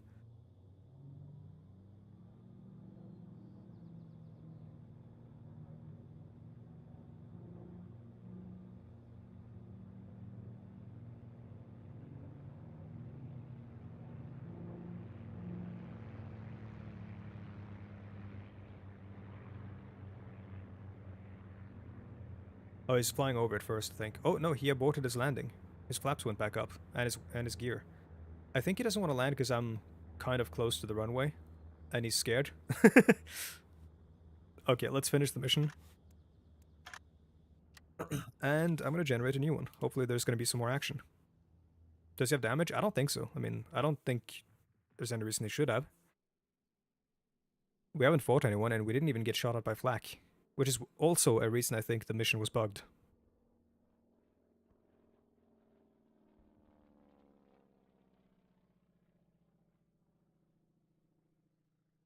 Let me start the debrief and have a look at what flights were actually in the air. So I'm doing the debrief in the off-screen campaign generator right now. Yeah, nothing is happening in the debrief. Literally no one spawned in. Okay, that's fun. Mission, let's see. Attack trains and rail facilities near Genk. I can do that.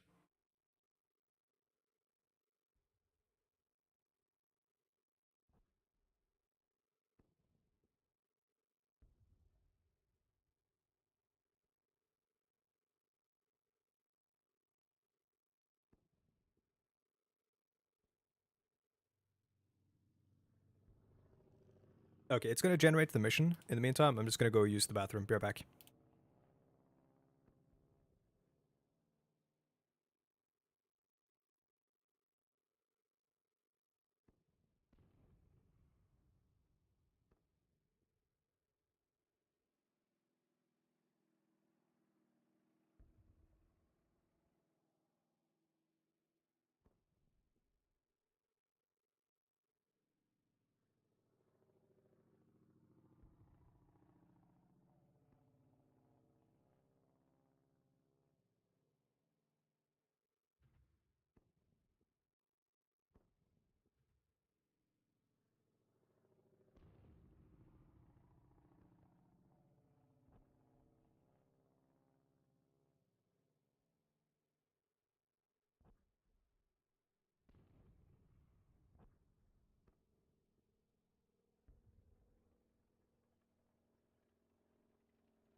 Hello. I'm very quickly going to just change one setting in Pat Wilson's campaign generator, and that is select max pilot injury 4, so I can die, and number of missions credited 4. That means that if this pilot survives, there's a chance they get promoted. Because otherwise you have to like actually fly, I think, like 40 different missions in order to even get a promotion.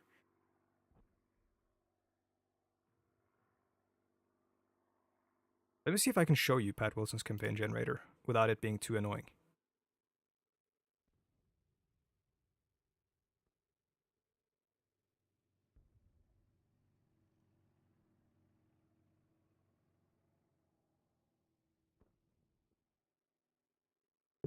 PWCG. There we go.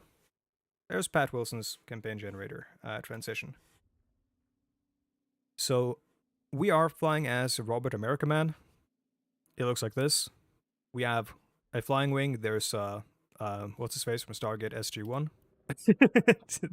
It's kind of silly. Our mission is set up and stuff, so I'm just gonna skip this for now and go straight to it. But we'll you know, get back to it when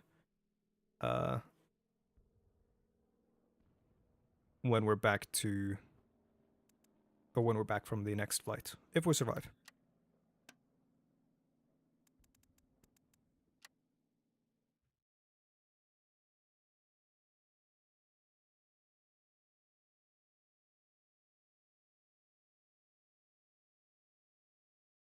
Yeah, it should be him. It is Richard Dean Anderson or whatever his name is.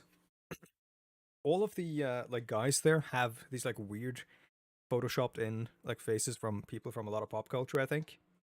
So it's Richard Dean Anderson, and also like, I don't know, the British one have a unique one, the Russian one has a unique one, the German one has a unique one. So we are escorted by P47Ds. Hopefully it all works this time. Let's look at our setup. I'm just gonna grab extra ammo because I like to hold the button. I'm also going to, before we take off, just have a quick look to see what the button to jettison the rocket pod says. I think it's like left shift D or something. Key mapping, weapons controls, jettison stores, left shift D. Yep.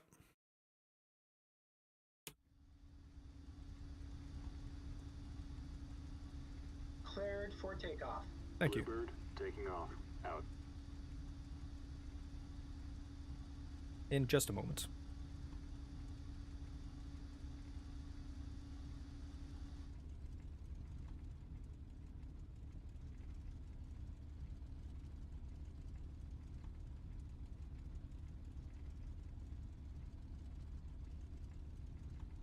Oh.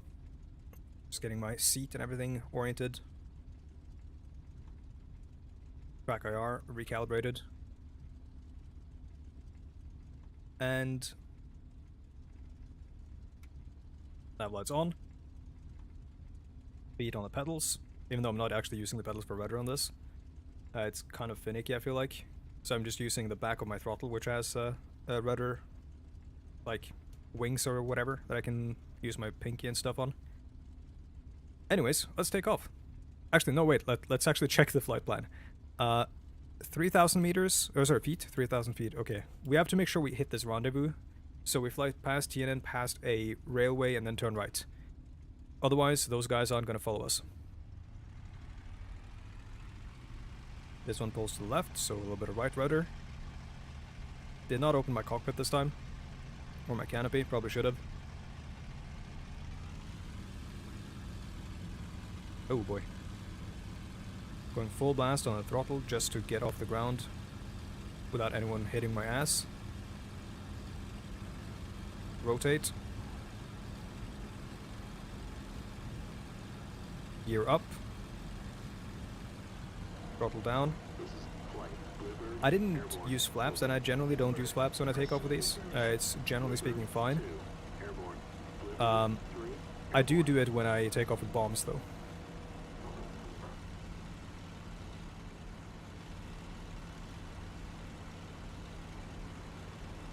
So we have to be at like 3,000 feet for the rendezvous, I think. No, 2,000 feet. And that stuff matters, which is kind of frustrating. They don't actually rendezvous with you if you... Let's turn off our nav lights. don't rendezvous with you if you don't conform to the flight plan perfectly. Which you can do autopilot and just have it all set it up by itself. Or on its own. But that's no fun.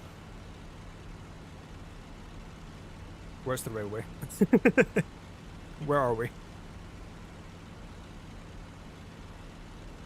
That's a road, not a railway.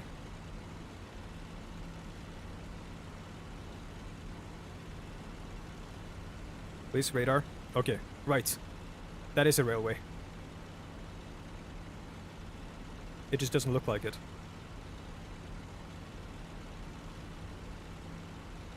No, I haven't. I haven't looked at anything from the new Stellaris content. Also, I don't mind off-topic stuff.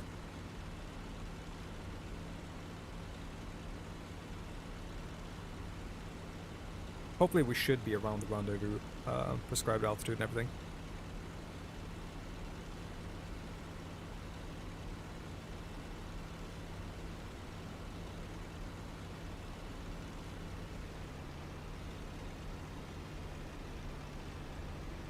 It goes a bit heavy-handed on the throttle there.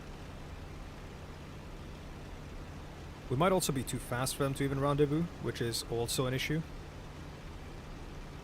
They'll say like in combat sector over or something if we do rendezvous. There they are. I mean, they should see us. There really should be no issue with a rendezvous at this point.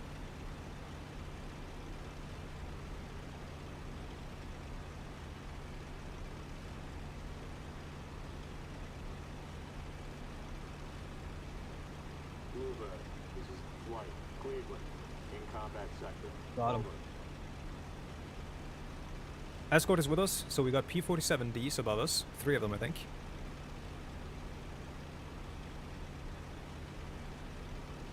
They're called Thunderbolts, right? Big fucking hunking or hulking planes. Very, very beefy. So we're meant to fly to 3,000 feet. And this one we're actually going to be fighting Germans. There's an offensive here. Allied offensive. But yeah, we're actually going to be seeing Germans in this this mission because last time we didn't even see allies. And now we do.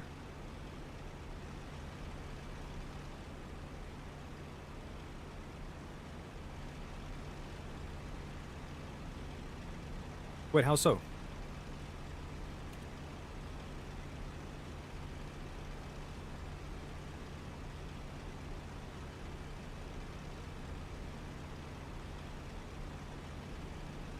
Got a fair bit of wind on the mission right now. Let me also check. There we go.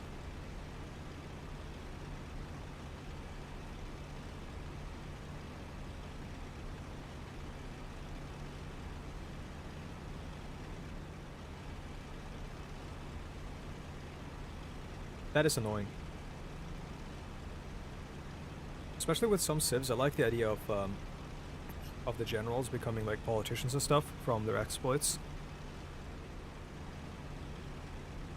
Like with some nation types and their civics and everything.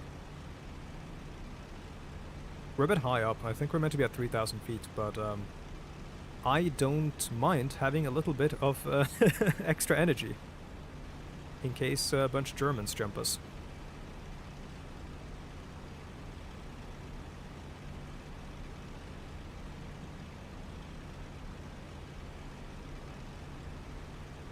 That's cool.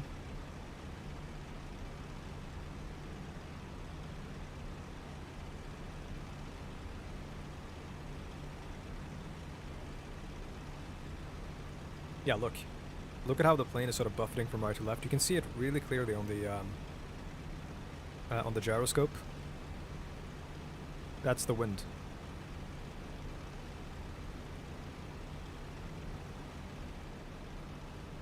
There's quite a bit of wind.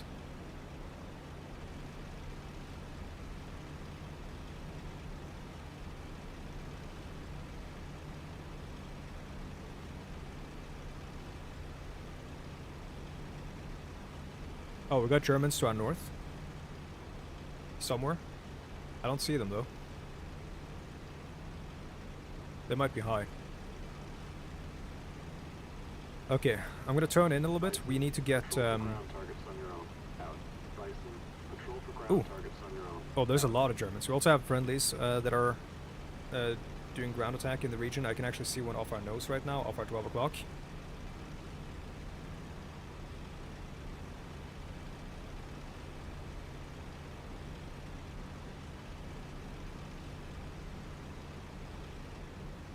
By the way, when me and my friends fly, this is kind of how we fly. We don't tend to be this close in formation, but we do fly fairly well, like in formation and stuff.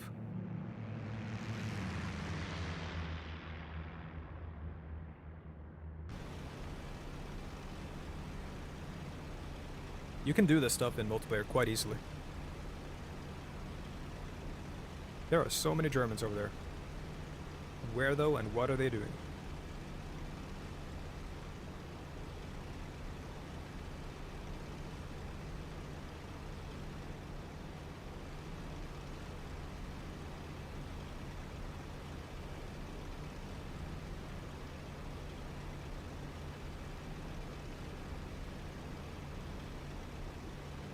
So that's the river, and we should see a town somewhere here that we're about to hit, or we're meant to hit. I think that looks like a runway over there, which is not good. They are very, very defended by anti-air. Yeah, that might be Osh then, if it's a runway. That is definitely a runway. So that has to be Osh, which means our target has to be over here, right? Welcome to World War II navigation. Yeah, that's Osh. Our target should be... Oh, it's right there. Okay, we're looking for rail facilities. Trains and rail facilities. So... Yep. Train tracks go left to right. So I'm gonna break off. So are my allies. They're breaking off as well. And I'm gonna try to find the train track. I've found it. Let's find the train station. I think I see smoke there. That might be from a train, or it might just be one that's been blown up already. Target destroyed. Bison, rejoin formation and continue with the mission. Out. Yeah, that looks like a blown up train. So I'm not quite sure what I'm meant to be hitting then. Because that looks really messed up. Yes, I have. We have a co-op campaign. We're flying P51s as well. On this campaign, actually. And we've just hit I think October. Because it starts in September. I'm gonna hit the train station.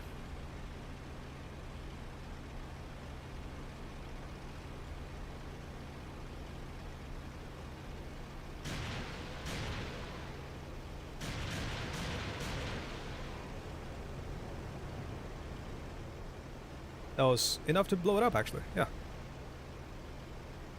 Because that is the train, I think. Or actually, I don't see a train. That is not a train. Something else got blown up there, but...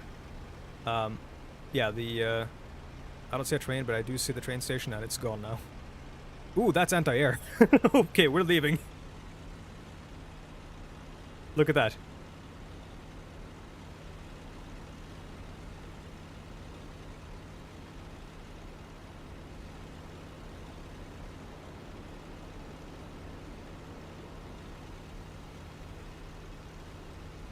Let's get rid of these rockets. Off they go.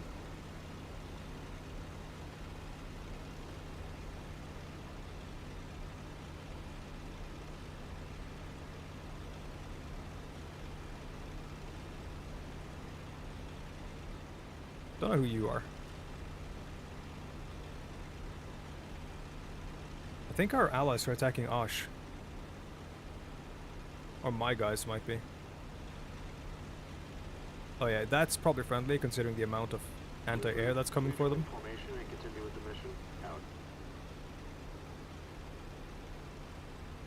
I'm not excited to get shot by that stuff.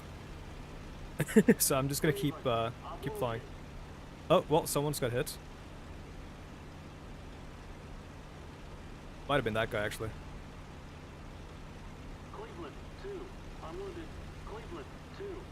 Spitfire bailing out. Who?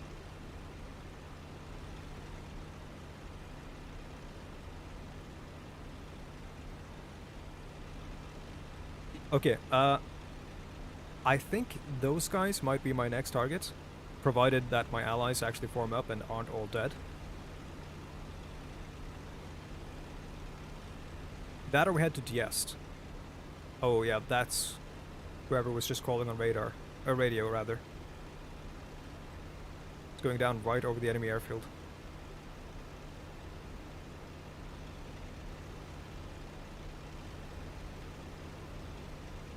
Question, are we in France? Yes, I think so.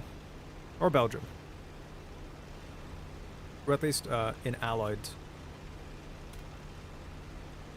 Bluebird, follow me. Out. In Allied territory. Which means I'm just gonna head south, I think. Wait, no, we're heading west. Yeah, sure, let's head west for a little bit, and then head northwest.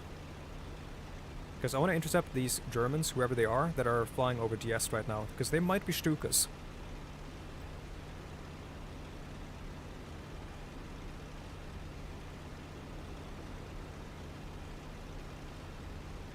Let's gain some altitude. Trim up.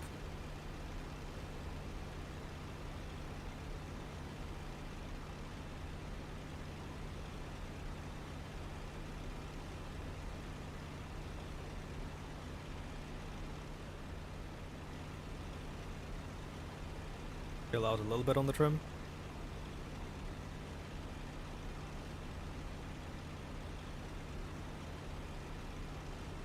Getting a lot of buffeting from the wind.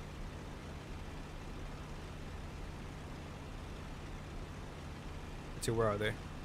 Okay, we have to turn a little bit more aggressively to the north if we want to intercept them. Probably flying alongside this canal here. I don't see them though, but they should be off our left, off the nose. Somewhere like 11, 10 o'clock, I think.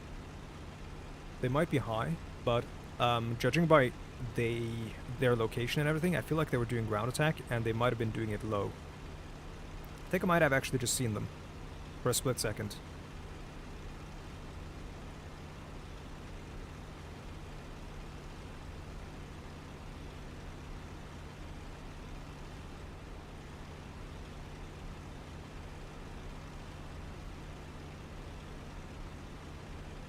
Oh no, they've flown past. Where are they? They've passed that smoke, I think.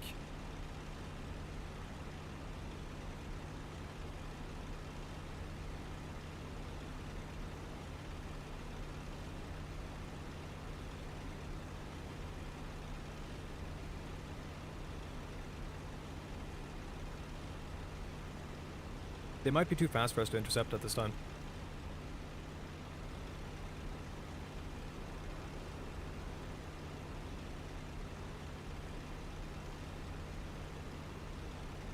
Oh, they're really fast. What the fuck are they?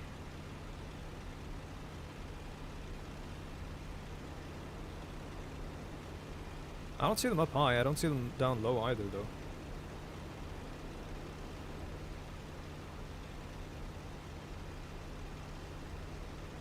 If they're up high, or if they're, well actually, regardless, if they're this fast, they might literally be jet powered, which means we're probably not going to catch them if they are cruising. Yeah, they're over by Ophoven already, so I don't think we're going to catch them. I think we just have to cut our losses. I'll just land at Diest and then do another mission. I'm getting hooked, I'm sorry.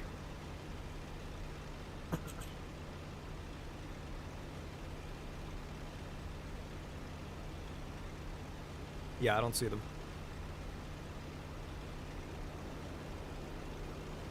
Oh, I see something.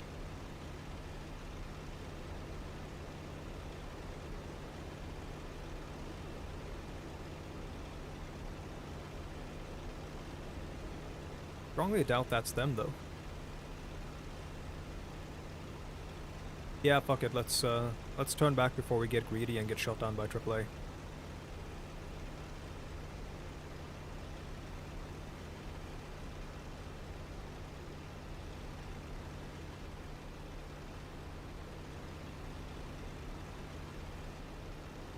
Like every flight sim, there's a lot of dead time, which luckily for YouTube I can edit out, so the YouTube videos that I'm going to be releasing won't be as, I don't know, as meandering, as much just flying as this. Which is why it's fun to play this co-op, because you can talk shit as you're flying.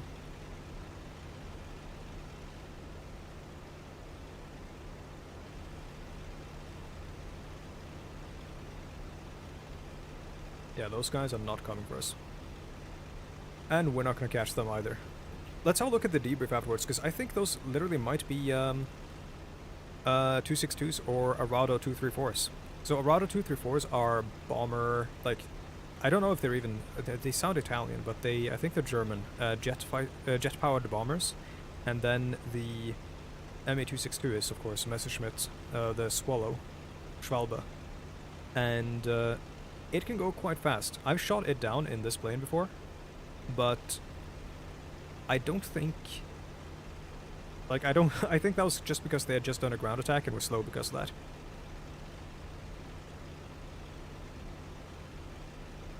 I don't know if I have turned down the engine sounds, actually.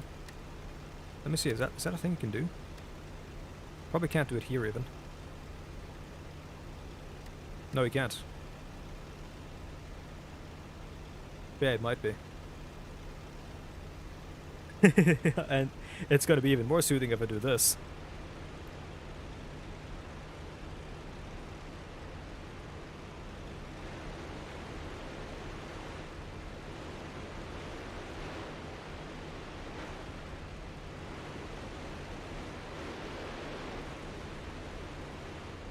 In the Hawker Hurricane, you can kind of, ooh, that's on fire. In the Hawker Hurricane, you can kind of, oh shit, there's more planes. Never mind. But yeah, in the Hawker Hurricane, you can kind of lean fully out as well, which I do a lot in the YouTube videos that are coming. Okay, let's try to get eyes. Southwest-ish. It's a little bit too far.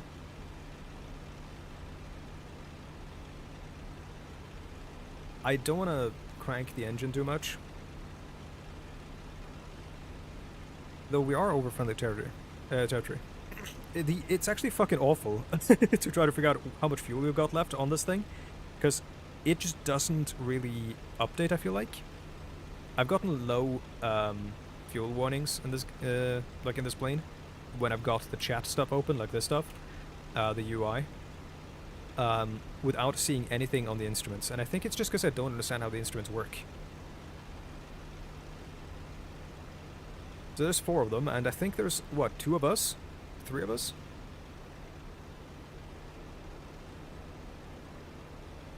It's 2 of us. 2 versus 4. That's doable.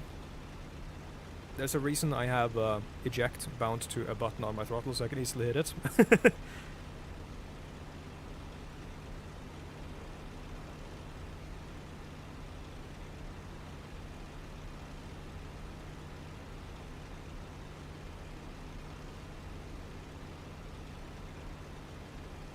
Where are they? We're flying over DS now. Oh, seen.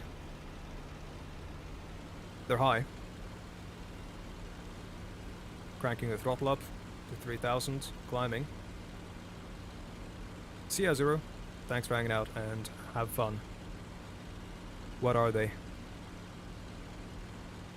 Looking for 2 engines or wheels that are coming off the bottom of them. I've basically never seen Stukas in this front though.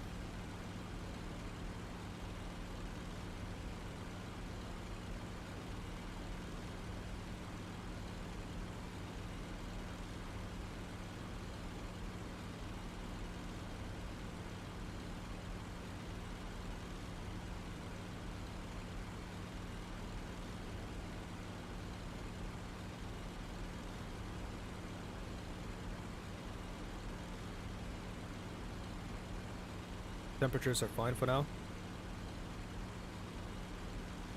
Hello, Theo.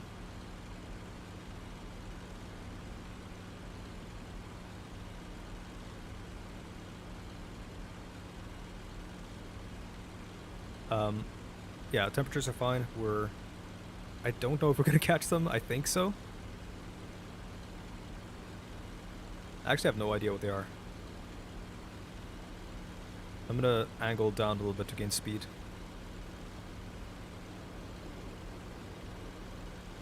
Are you here to make fun of me for my my plane nerd stuff? Bison, clear. Requesting landing clearance. Over. Bison, affirmative. Clear to land. Bison, clear. Those look like Copy. fighters. Yeah, those are not bombers. Well, those might be. No, those are also fighters. Kind of want to get some altitude so I have more energy, or whenever this gets into a fight.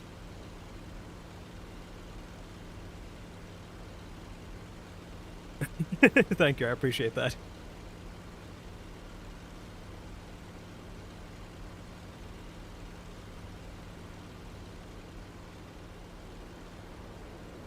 We have one guy with us. So 2v4. That should be easy. There's the flak. It's going for them, not us. Landed. Over. Bison, clear the runway. I lost them. Oh god. Clear. Oh no, no, did I? No, I still got him.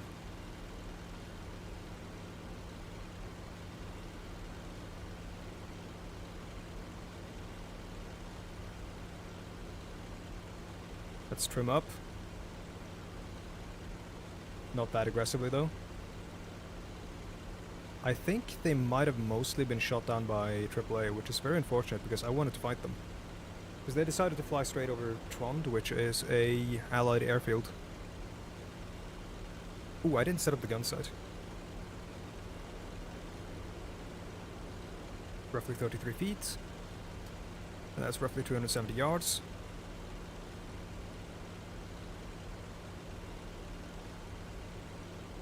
Or St. Trond, rather. St. Truden.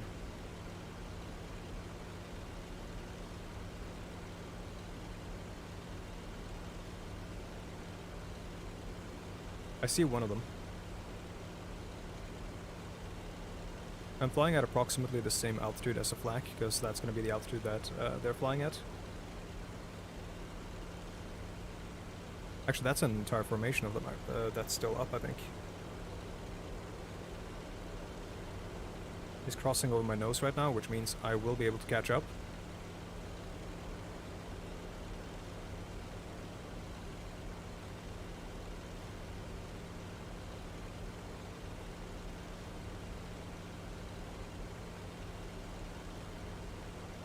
Oh, did I lose him?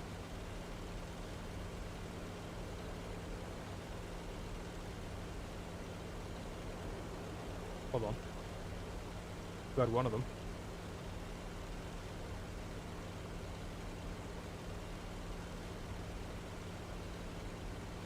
This is Bison 2.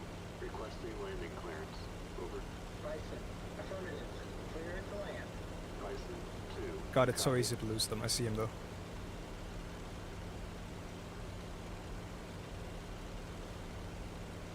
I'm instinctually wanting to hit countermeasures. I have to actually get up in my chair to see there. Holy shit. That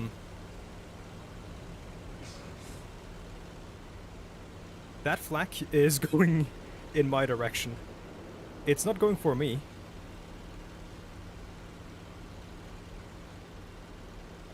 But it was definitely flying in my direction.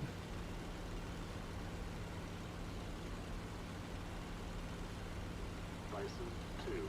Roger. Yeah, look at that.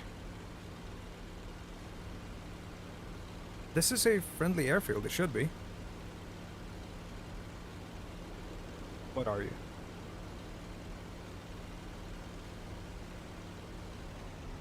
Highly likely they're German. That is a BF-109, Messerschmitt BF-109.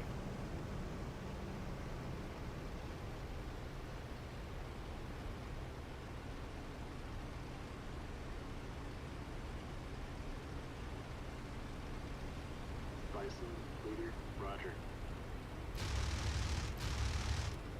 Fuel leak.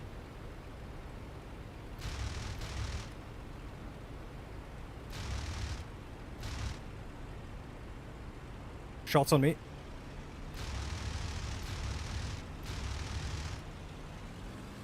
Black smoke. His engine is not doing good.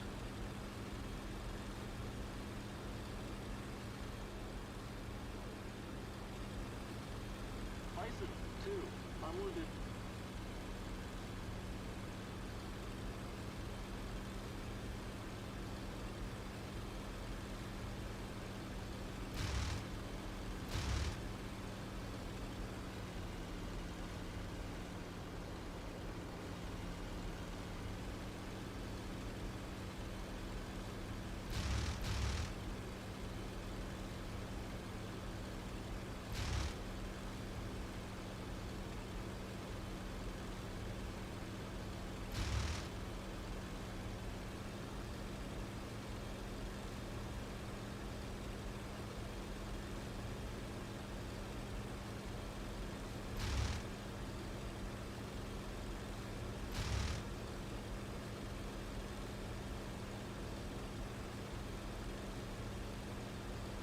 He's very fast, but I should be able to keep... Oh my fucking god! Bro! But what are you doing? I've never seen that happen before.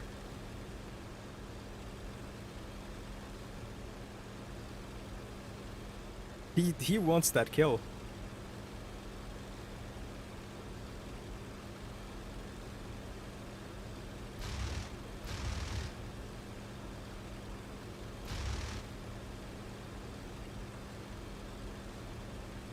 I feel like I'm gonna get crashed into by that guy behind me.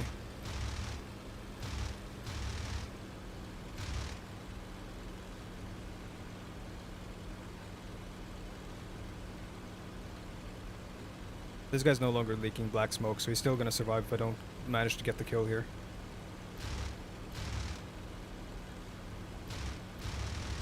There we go. That'll do it. Target destroyed. Scratch 1, Luftwaffe pilot. BF-109. What the fuck are you?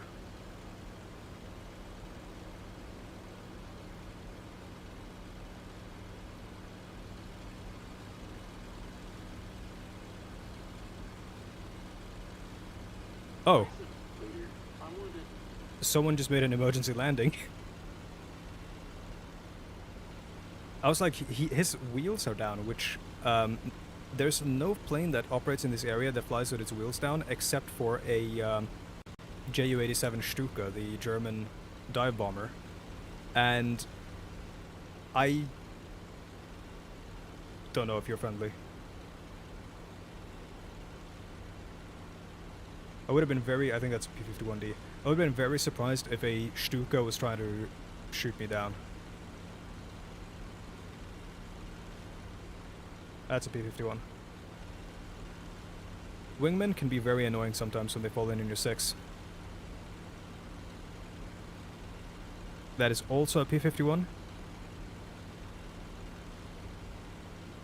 I don't think they do, which is also a reason why I was kind of surprised. I think that's the enemy up there. And I still have some ammo.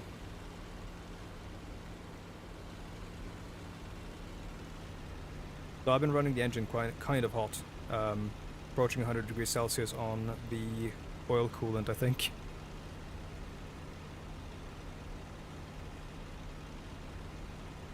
I do have some speed though.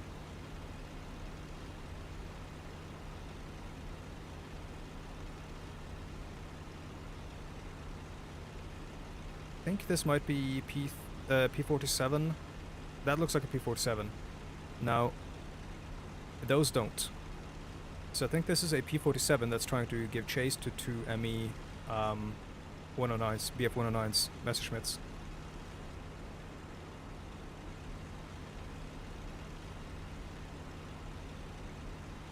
Hello, Miles. I just took the wing of a German, so yes, I would say so. Of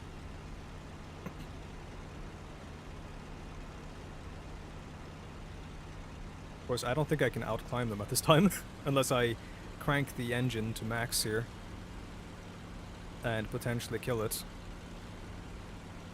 That's why we have the ability to jump out. That's why we have parachutes.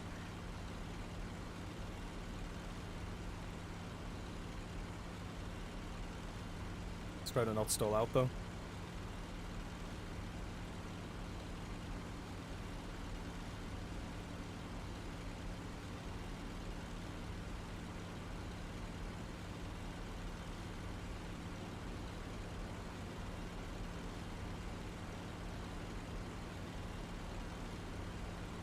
Yeah, this has to be them. One Thunderbolt, I think. Yep. One Thunderbolt, P47, chasing 2 German 109s running their engines hot. Judging by the black smoke they're trailing, just like the smoke I'm trailing.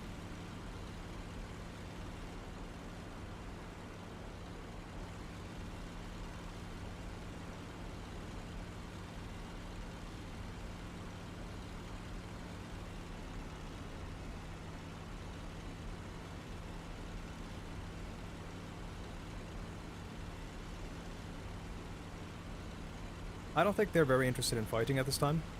Otherwise they could have swept on me. But I'm gonna keep climbing. Try to get up to their altitude so I can actually fight.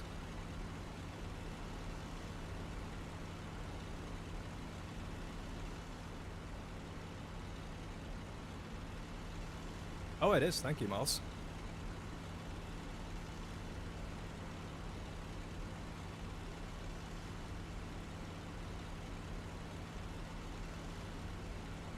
Yeah, those are 109s. Come here, kill me, I'm right here.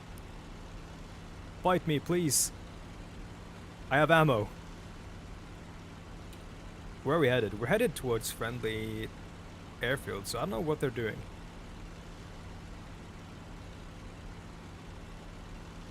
I'm gonna trim up a little bit so I don't have to hold the stick so much. Oh, there's the flak. I hope we're headed to friendly airfields. There's the P47.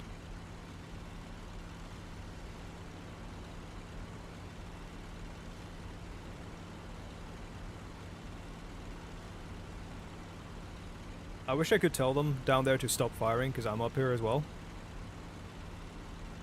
Let's see if I can make them break off. I don't want to waste too much ammo on this, though.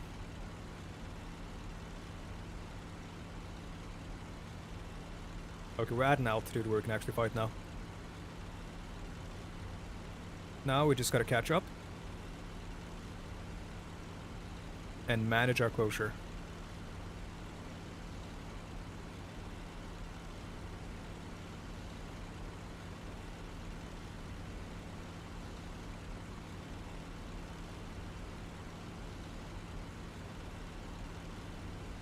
Oh, they're braking. Got a fuel leak. Think he's dead.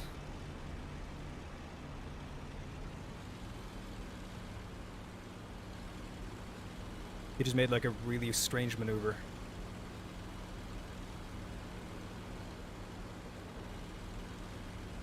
Which is usually indicative that the pilot has lost all motor function because I might have punctured their lung. Or their heart. And I just got like a did it that tells me I killed something. So yes, I did kill the pilot. Scratch one Nazi.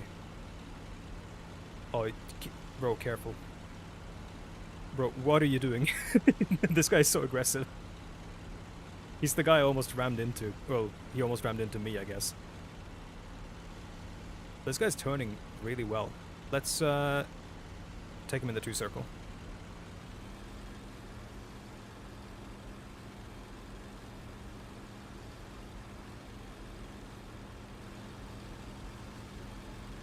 So he's now going to try to get me. I'm going to avoid the nose. There we go. Then I'm gonna go vertical. Did I actually lose him? I think that should be him. But there's two of them fighting here right now.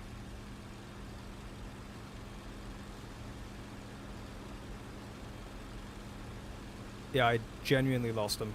Because there's multiple of them. And some of them are friendly.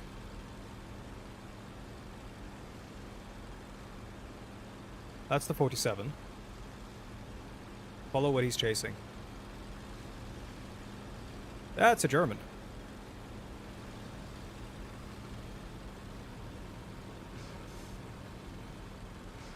Got a friendly coming in as well. Try not to pass out.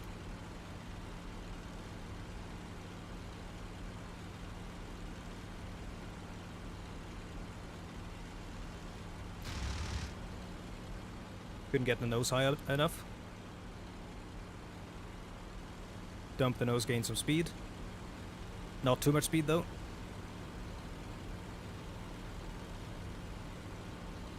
Because then we'll pass out from the Gs. Yeah. Still not getting the nose up there.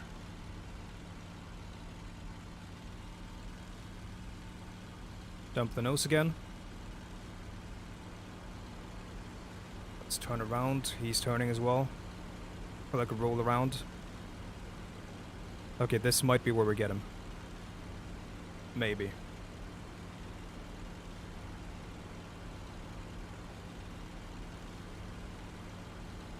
Nope.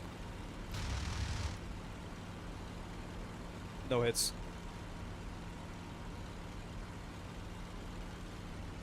Oh, this is dangerous. Never mind, he's good. If he dives too fast, his wings tear off, or he loses all. Like the amount of pressure that's being exerted on the wings becomes too much that you can't actually use the ailerons and stuff. And this is actually, we're getting close enough.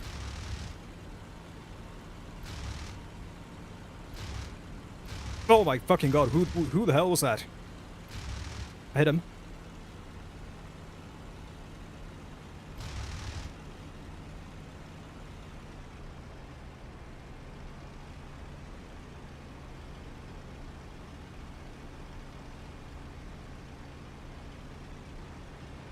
Who is shooting?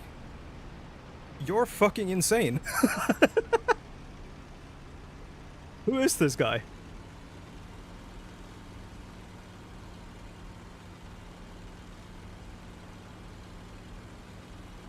This P47 just really wants the kill.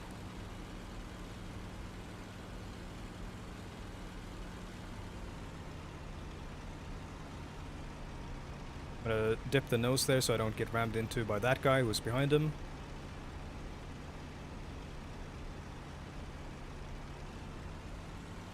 Doing it again.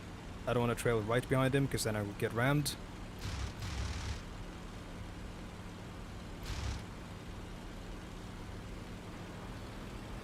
I think someone is opening up behind me. Oh no, that's the guy in front of me.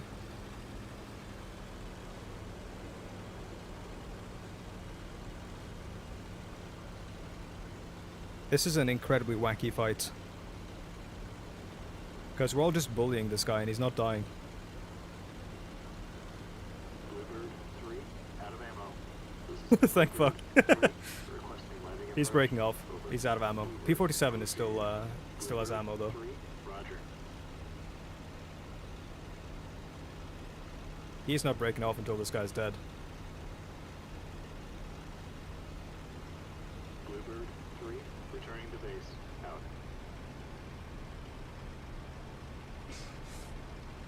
Don't pass out, don't pass out, don't pass out, don't pass out. Don't crash into him, don't pass out, don't crash into him, don't pass out.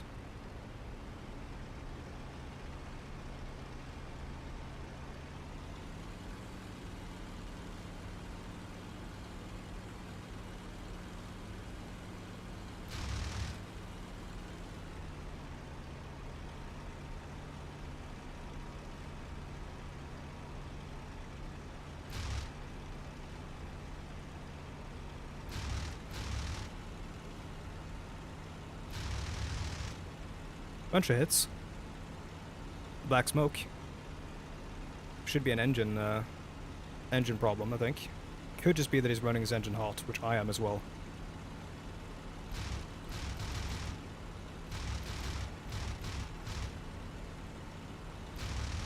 Trying to conserve ammo.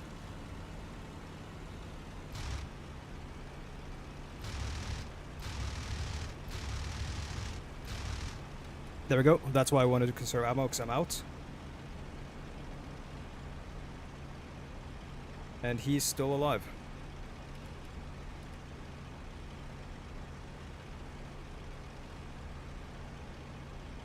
Did score a bunch of good hits, though. And he does have a fuel leak. There's a non-zero chance he doesn't make it back home.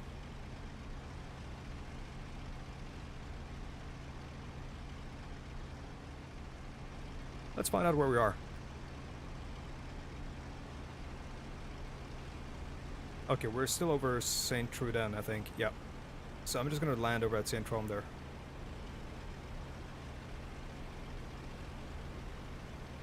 Right over there, because I don't know what our fuel state is, and I don't know how to read this fuel instrument. Or like fuel instrumentation.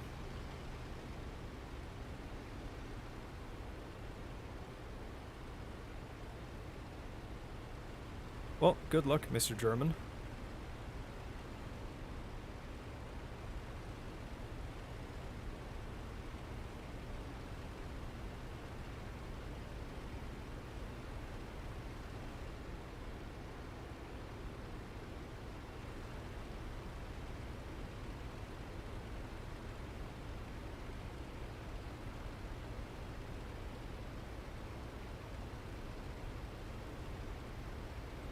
I'm gonna slow down the speed here a little bit. I'll cut the throttle, apply a little bit of rudder. You'll see the rudder behind there moving.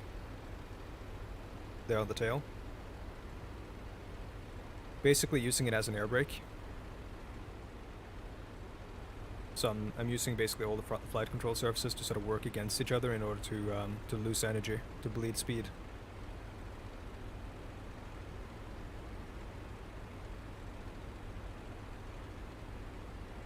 And I'm going to come around. Actually, I might be coming around a little bit too early. That's the warning thing saying, hey, your gear is not down, and you've like cut the throttle. You shouldn't do that. This is Bluebird 3, requesting landing clearance. Over. Bluebird, affirmative. Cleared to land. Bluebird 3, copy. Probably could land on this approach right now. It wouldn't be the greatest idea, though. I'll take it slow a little bit. I'll be careful. Because it would be very embarrassing to come in for landing and have my propeller break off while I'm live. Okay, let's lower the flaps. Lower them a little bit more. Come around. Bleed speed. Speed's good now, 150 miles per hour. On the speedometer there, or whatever you call it, airspeed indicator. Flaps fully down. Brakes working. Cutting throttle. Applying a little bit of left rudder to get us straightened out on the runway.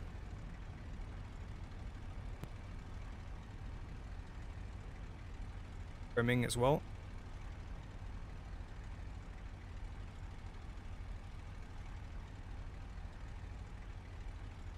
Straightening out the rudder. Cutting throttle. Obligatory bounce. And what a clean landing.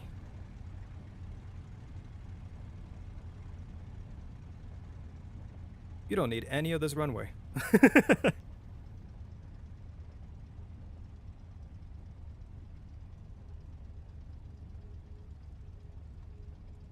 Just braking a little bit.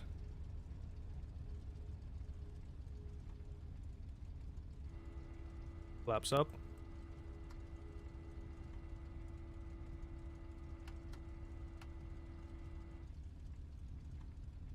Right.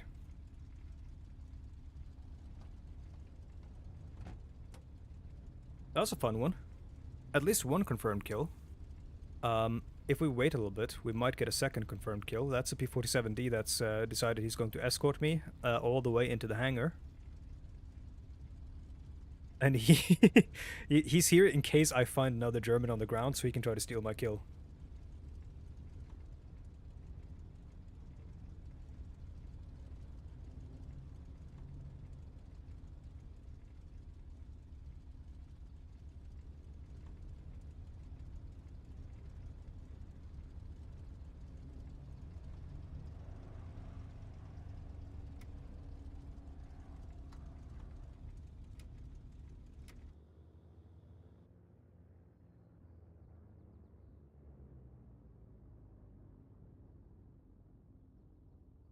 This plane is very pretty.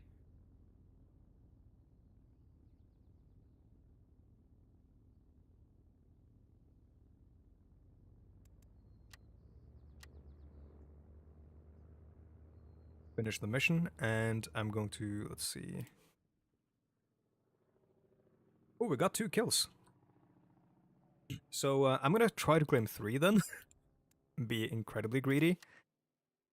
Because I did shoot one pretty badly. What is this? As a flak gun.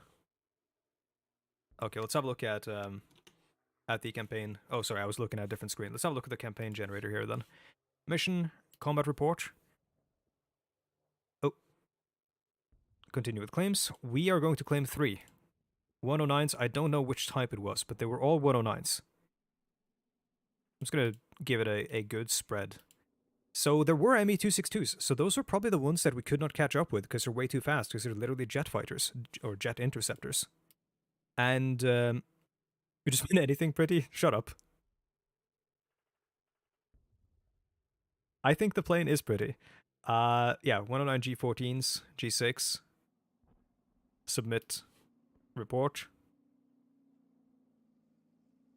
Let's have a look at what happened. Locomotive was destroyed by Lieutenant Brian Burris. Some of these are actual real pilots from history, by the way. Hauptmann Hugo Isserlin was killed in action, brought down by an anti-air gun. Yeah, so those were Me-262s. Because we saw some of them get shot down by anti-air, I think. And they were attacking our anti-air. Oh, they were also attacking our trains in Diest. Yeah, so that's... The guys I thought were Me-262s. Holy shit, they destroyed a lot. But anyways, yeah, they were jet interceptors. Let's have a look. P-47 was brought down by anti-aircraft gun. Second Lieutenant Charles Robinson was made a prisoner of war. My character, by the way, is called Robert American Man. Let's see. Oberlieutenant Florian Germach was killed in action by an anti-aircraft gun, and then we have, who did I kill? I killed Hauptmann Leonhard Strauss, or actually, I seriously wounded him. And then I killed Oberfeldwebel Hans Dahlmann. Well, I mean, that's pretty good. Debrief completed, so that's one claim that was denied, but I got 2 of them.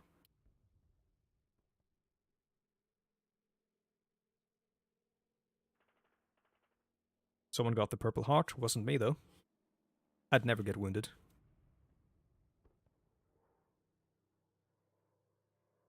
I don't know if I can actually grab that P-47 pilot and put him in my squadron. I think I potentially could, if I paid attention to who it was. I don't think he actually shot anyone down. He just kept like chasing the guy I was chasing and almost ramming into me. I'm going to, by the way, try to clip that, or like take that clip, find it, and then post it, because that's insane. Just what not to do. Try to keep some awareness of where your allies are, which of course the AI won't do, but I tried my best and I managed to avoid crashing into him.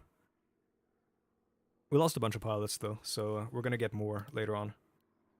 What would the next mission be? Intercept enemy aircraft near St. Nicholas. We're going to Santa Claus? Oh, it's over by Antwerpen. Exactly, he's a hero. Sure. I'll do one more. Let's make sure I'm actually leading the mission.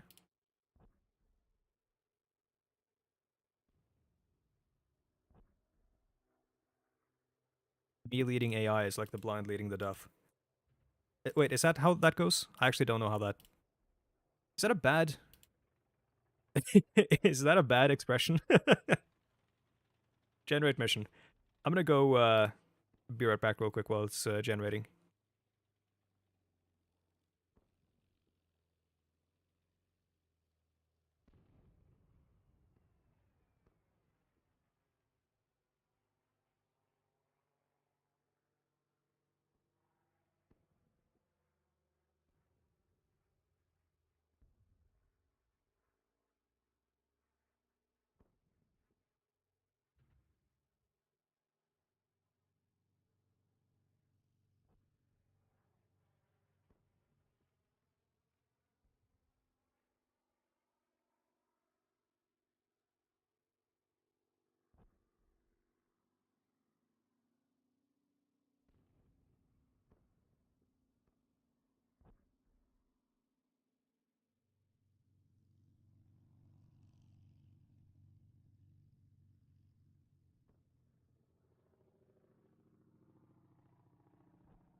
Hello.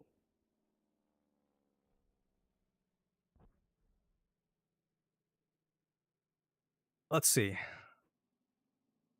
Robert America Man, mission has been generated. Pop into IL2. Missions, IL2 stream. Intercept. I think this will probably be the last one.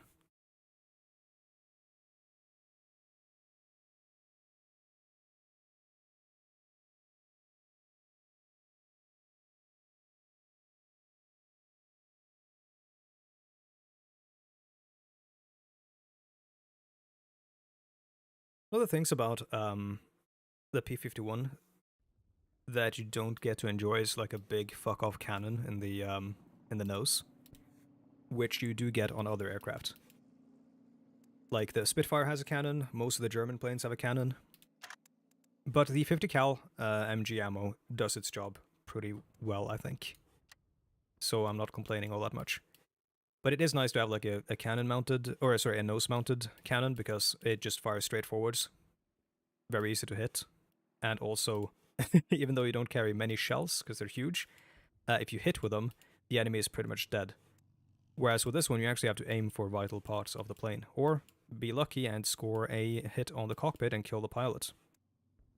I kind of want to get shot so you guys can see, sounds really bad, so that you guys can see the damage modeling in this game, because it's so good.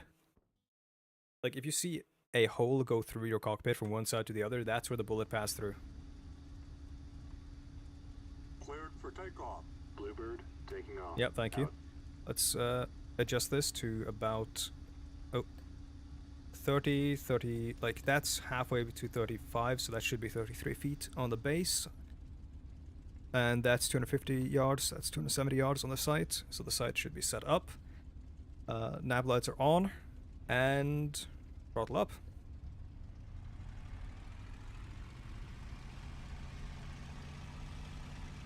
Get on the runway.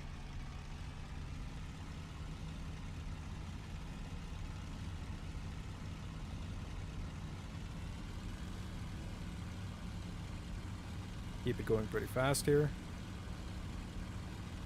And rotate. Gears up. Nav lights off. This is flight. Bluebird, airborne. Over. Bluebird. And we're in the air. Proceed with your mission. Bluebird 2. Why did that guy on the radio sound like he was laughing? Airborne. So let's bring the engine parameters down. So keep the manifold pressure in the green. 2,600 RPM, roughly speaking. That's for cruise. We've trimmed trim wheel up quite aggressively. Let's trim a little bit more, actually. There we go. I didn't even check the flight plan. We're flying... We're actually turning left. But we're flying at 20,000 feet. Oh, fuck. This is going to be a fun intercept.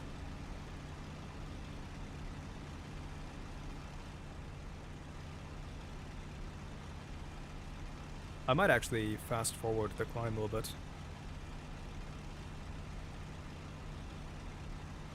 What's our bearing? Roughly speaking, 340, 340 I think is where we're heading. So on the compass, I've actually turned past it, I'm flying west now, but 330, 340. This compass, which is a little bit more reliable, locks up whenever you make sudden movements in order to not break it. It's the gyroscopic compass. So it sort of locks up, gets caged, and then you have to fly straight for a little bit and it gets uncaged. Okay, and then we climb. Just make the... Let's get the trim sorted out first. Okay, I think we're good. Wait, yeah, we're good. Fast forwarding. Because we have quite the climb ahead of us.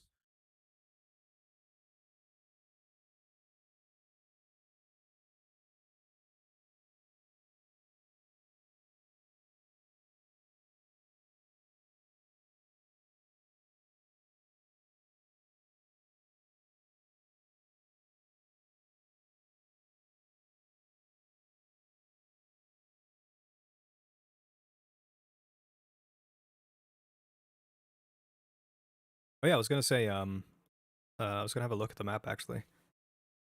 I'll do that once we get a little bit closer to our target altitude, which we're now at 10,000 feet almost. Over the clouds, we should be hitting like 11,000 or 10,000. We're going to double that. Straight through the clouds, a little bit of water on the screen here. Never hurt anybody. I think it's kind of funny that some planes actually come with with windshield wipers.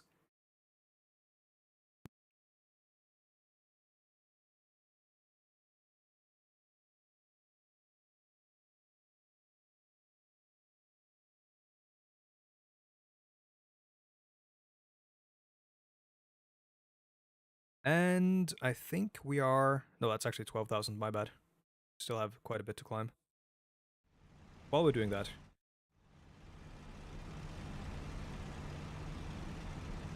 Man, that is a disgusting sound. Why is it sounding so weird? So, yeah, the map here covers pretty much like the entirety of the Rhine here. So you got Bonn. I know someone from there.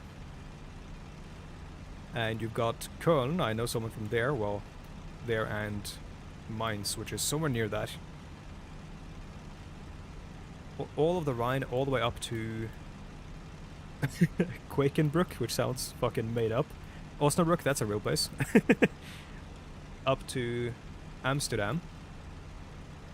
They don't have Leeuwarden, which is kind of disappointing. The water on the canopy is such a cool effect in VR, yes. It really is. I mean, it's a cool effect in general, I feel like. But I want to play DCS in VR, kind of. I do love... have you played VTOL VR? Because one of the things that frustrates me about DCS and other games in VR is... or games like this, is that you can't really, like, touch stuff in your cockpit or look at your peripherals and your controls. which isn't a problem now that I have a HOTAS setup, but it was a problem before. But yeah. Yeah, oh, I mean, if you want to look at like made up names, just look at the Netherlands. Holy shit. Wijk bij Doorstede. Brecht. That's a fine one. That's okay, actually. Got the Hague here. That's where a lot of people are going after this war. Try to see if there's anything else here. Nah, the French towns kind of suck. Well, there barely are any French towns. I think it's all Belgium, I think. Yeah, cockpit does feel pretty big. Okay, so we've got a bunch of Germans up in the air here. Off our nose, sort of. That's sorry, that's not Amsterdam, that's Antwerpen there. What's our altitude? We're getting there. The Germans might be up in the air here. Like, real high. They're gonna be up in the air, probably, because they're flying planes, but... yeah, I think my allies are broken off. Oh my god, my track IR just went ballistic. Yeah, I think my guys are breaking off because they're finding targets. The where, though, I don't know. Let's wait until the radar info updates. So they're right over the harbor of Antwerpen. I don't see anything high, which means they must be below me.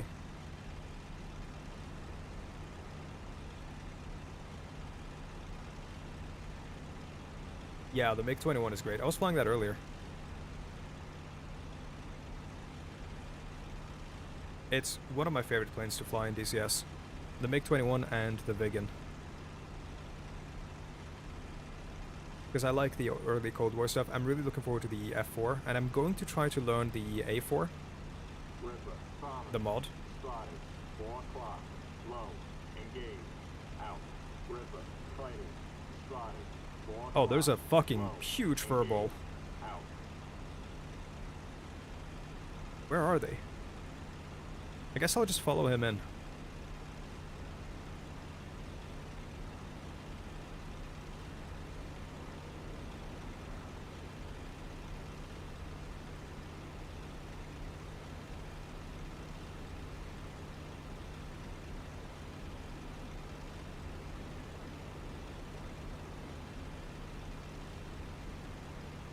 Well, the Viggen is kind of ass for air-to-air, so...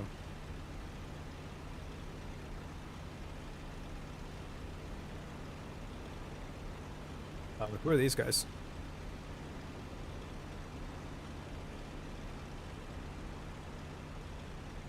Guessing these guys are not friendly. Charlie, fighters spotted. 1 o'clock. Low. We got Engage. Brits in the air as well. Charlie, bombers spotted. 1 o'clock. Yeah. Low. Engage. I love the Fighter. clicky-clack of the Viggen. Bluebird 3. Engaging. Fighter. Okay, we're in the fight. Range half mile. That's a good way to start the fight. Engaging. Fighter. To the north. Range half mile. Out.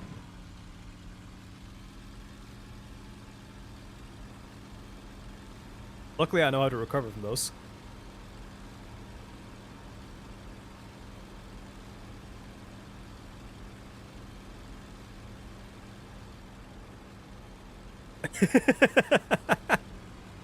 Just an immediate flat spin.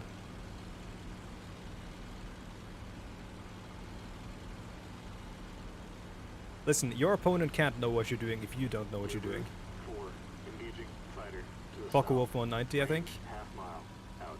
Bluebird 2. Engaging. Oh my god, fighter. again? It's close. Out. No. Not again. Bluebird 2. Engaging fighter. It's close. Out.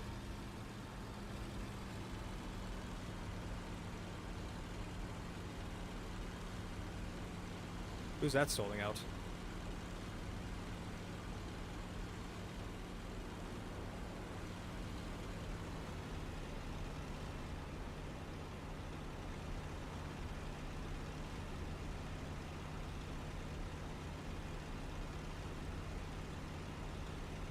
I can't get positive ID and I can't see what those... Yeah, he's not shooting yet.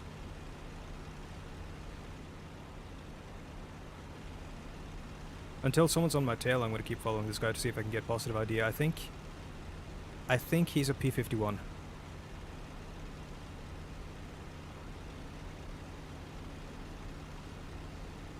I'm diving to see if I can see the underside of his wings. Oh, are those black or are those stars? No, I see yellow on his tail. That is not a P51.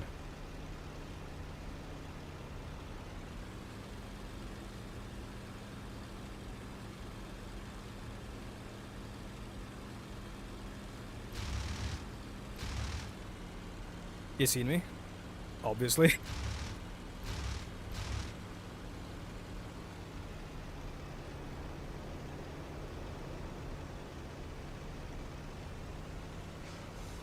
Wolf 190, I think.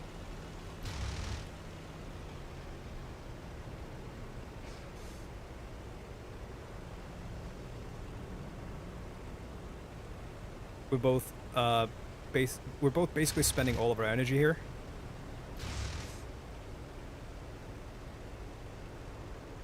He's trying to force an overshoot. I lost him because I saw a shadow. What the fuck? There he is.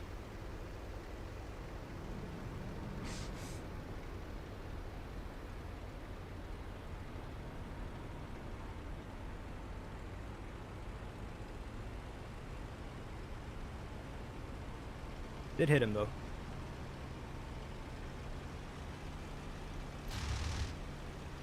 Ooh, those are good hits.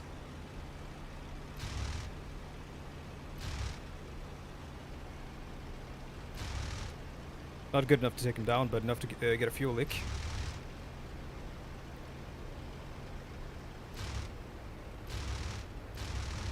Ooh, that's him done.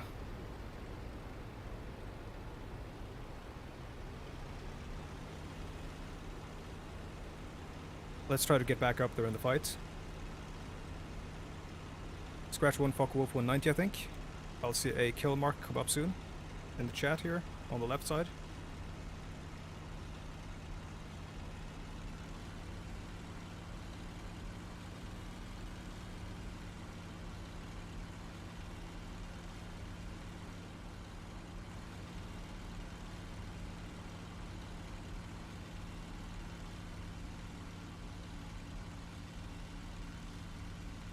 Or not.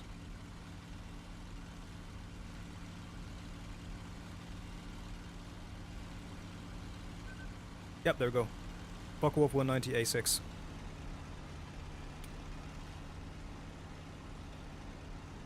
Now we bled all of our energy and all of our potential energy, so we don't really have any way to get up there again into the fight, I think. We also have to be kind of careful, because we could be flying right over an enemy airfield here. Essentially, if any of the Germans want to swoop on me, now they can do it for free. I have no way of defending, really. Well, I can defend, but I have no way of, like, being offensive at this time until I get my energy state back up.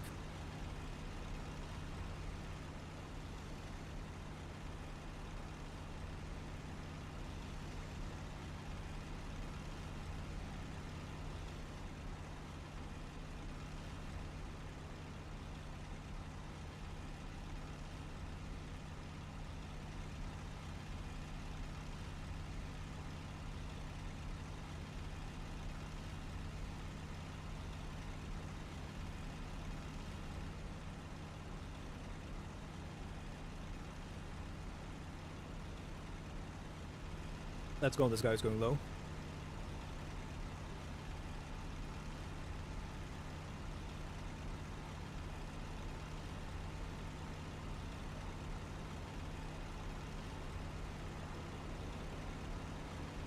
Oh, who's firing at who here? That's gotta be German, surely. Ripper 2, target destroyed. Ripper 4, target destroyed. He looks very German.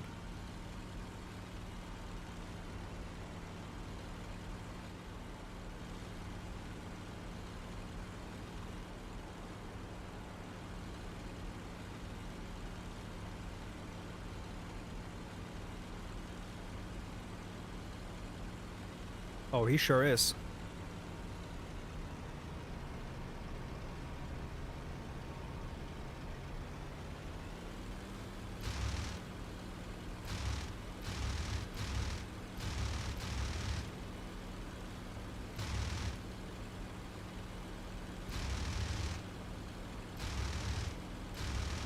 See if...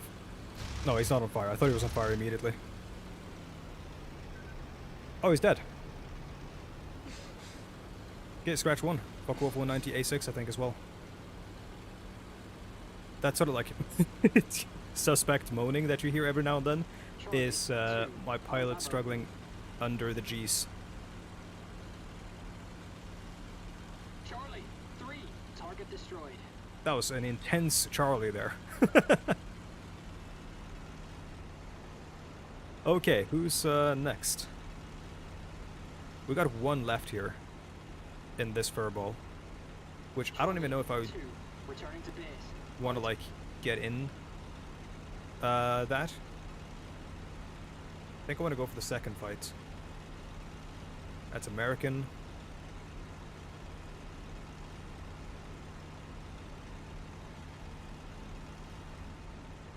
Unless I definitely spot one of these as German, This is Charlie 2, proceeding to base.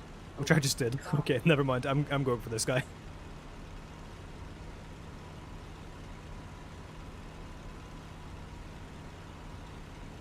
I don't know how I like. I can't point to anything there that told me he was German. Oh, he's dead. Charlie 3, target destroyed. But you just kind of get a feel for it. He just took his entire fucking tail off. That's not just a target destroyed, that's a fucking pilot dead, dude. He's not getting out. Scratch one Nazi. That is a P51 from my squadron, I imagine, so let's just fall in with him. We know that there are more Germans. I'm gonna bring the RPM down, bring the pitch down. We know that there are more Germans to the southwest of us, right now battling allies over the sort of canals by Antwerpen, so we're gonna go there and try to help them out. Because I think I still have a bunch of ammo. This is Charlie 2, requesting landing approach. Over. Proceed. Charlie 2, roger.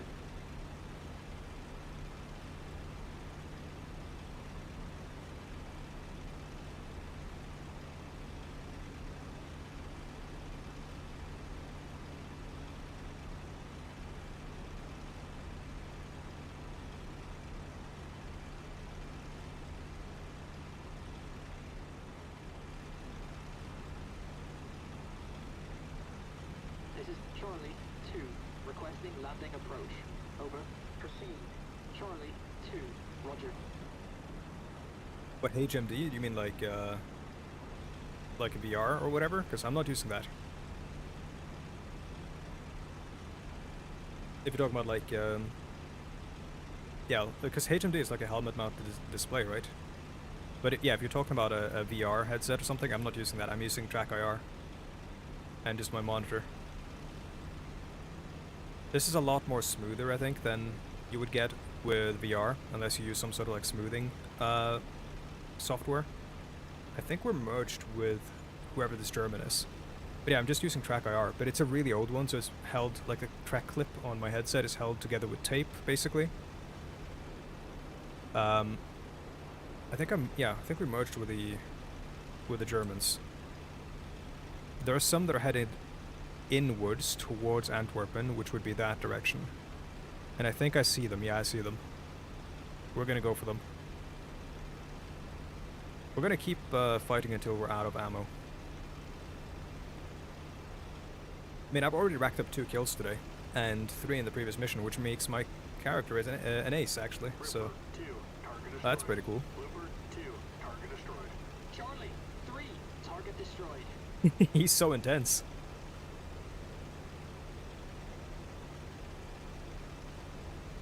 Where are they? They're still flying in towards Antwerpen. I need to get eyes on them before I fully commit to any sort of dive here.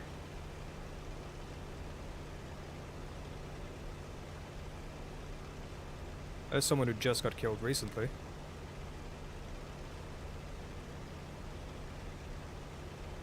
There's the AA. Which would be firing on us, wouldn't it? Target destroyed.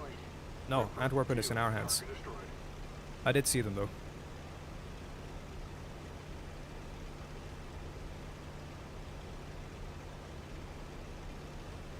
Antwerpen is looking kind of fucked up from up here.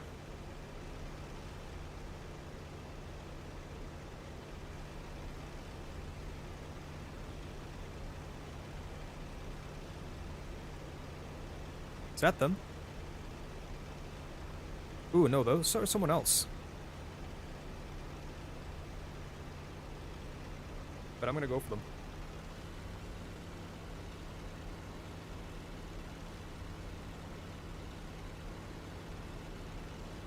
I think they might be twin engine. No, they're not. I don't think so. Still going for them.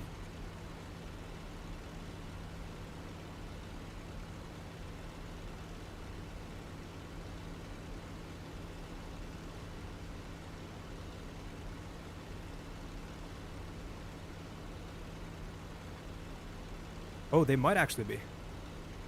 They might be 110s or Ju-88s. One of them just took a hit from flak, I assume. 2 fuel leaks. These are definitely twin engines. Their wings are their wingspan is way too big. Let's have a look at their tail. That's a 110. This is Charlie 2, requesting landing clearance. Let's crank up that wingspan. Charlie 2, copy. Or are they Ju-88s? Bluebird, Well, we're gonna take shots here. engaging bomber to the east. Range half mile. Out. And by that I mean like they're gonna shoot us. Engaging bomber. It's close. Out. I don't want to stabilize too much because their gunners... Oh god. Their gunners are gonna fire at me. You see that? They're already firing. Oh, that's so lucky!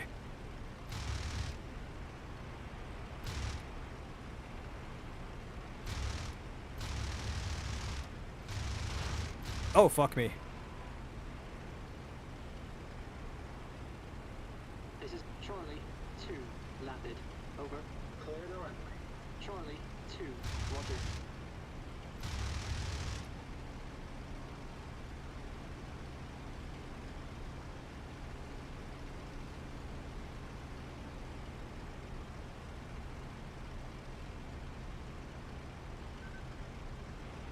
I think one of them just blew up.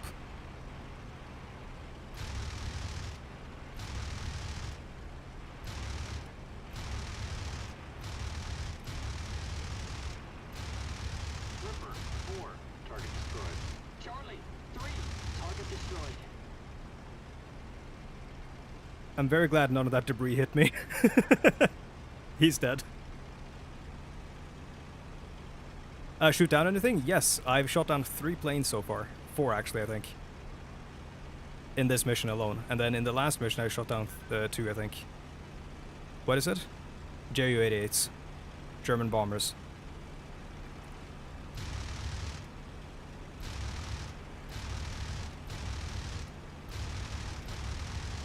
Oh my god. Charlie 4. Target destroyed. Charlie 3, target destroyed.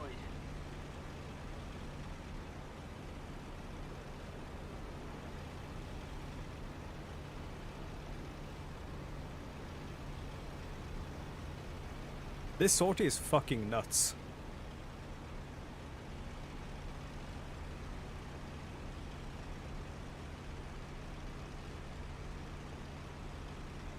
We just wiped out like a squadron, I think.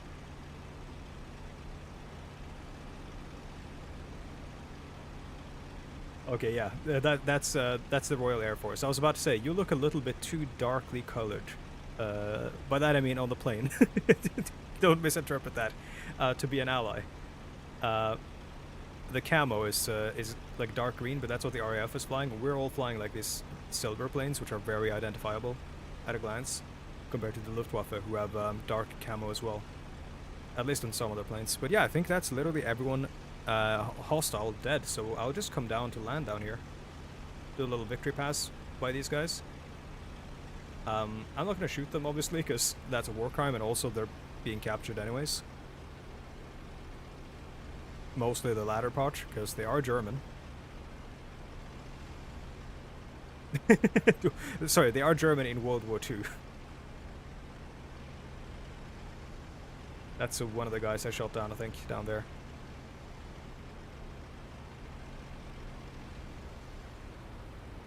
Alright, let's bring down the throttle and let's look for this airfield that we're going to be landing at. Dirne. Should be right over there, I see it.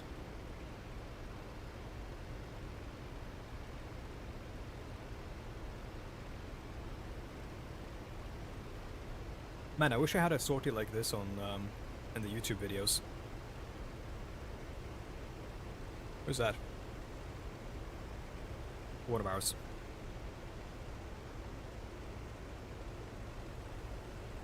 Have a look.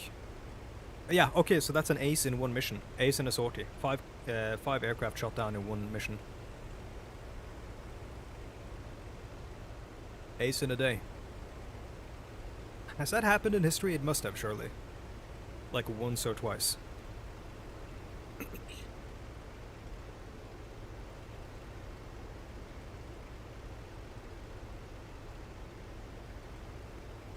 Can someone look up if anyone became ace in one day? So got 5 kills in one day? Well, actually, it's probably somewhat unlikely, right? Because, first of all, they would have to not have kills before that day.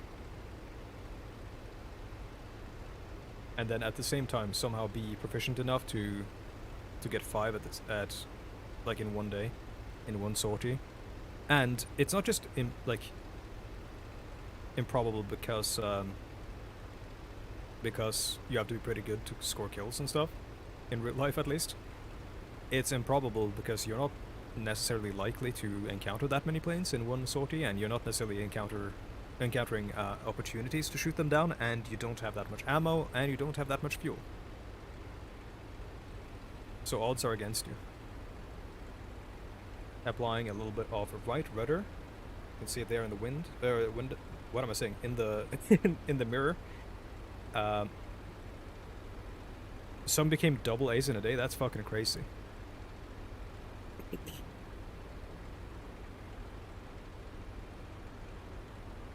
Well, did they go from like not being an ace at all to going to double ace, or?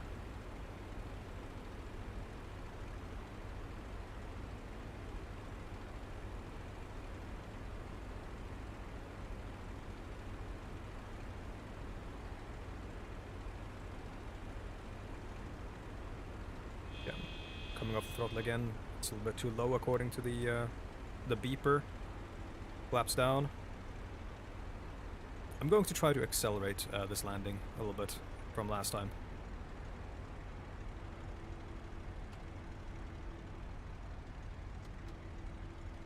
Flaps all the way down. Gear down. Last landing I felt was a little bit too smooth. Let's be a little bit more spicy. Yeah, good question.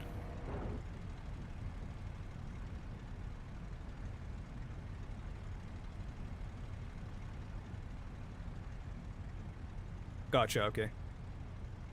Yeah, once you have 5 kills, you're an ace, regardless. Let's apply a little bit of rudder here. Throttle should be all the way back, but it's being a little bit jerky. Left rudder a little bit. Flare.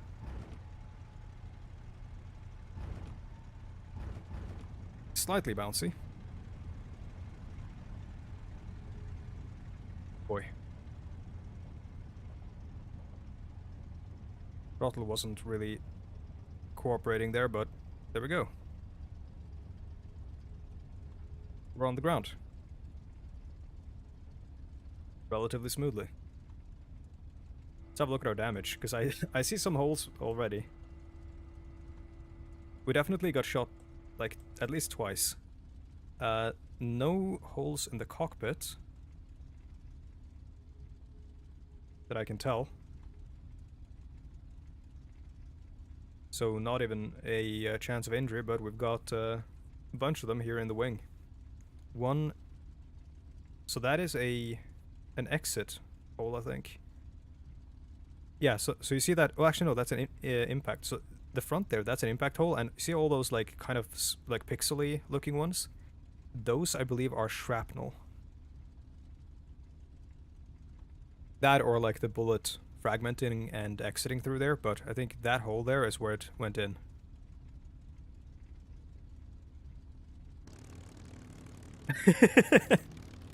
Oh, actually, oh, look at that. I think we might have gotten hit once in the wing, and then 1, 2, 3, 4, 5, 6, 7, 8, 9, 10, 11, 12, 13, 14, 15, 16, 17 times in the engine, and none of them actually hit the engine itself.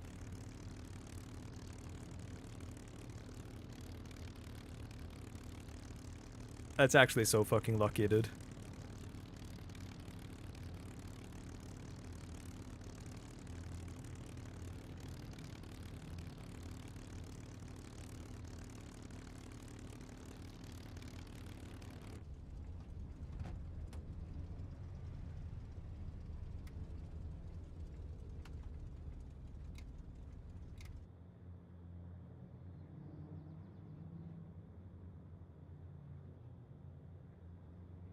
Gotcha. Well, that was a really fun mission. Ace in a day.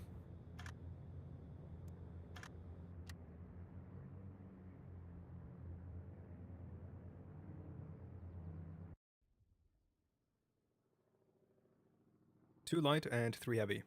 Two Focke-Wulf 190 A6s, and the rest were Ju-88s, but I don't remember which type. Let's have a look. A4. Okay. So two of them I got an engine kill on, and the rest they went down because I think I took off too many flight control surfaces and they lost control, or I killed the pilot. So let's have a look. Mission, combat report. If I get a medal for, or if I don't get a medal from this, rather, I'm gonna be upset. 5 kills. What's the max you can score? 19. Okay, 190 A6, 190 A6, and the rest are Ju-88s. Submit report. Robert America Man is now a hero of the American nation. I want to see who we killed. And this time, I didn't do it last time, but this time I'm going to really quickly look them up as well.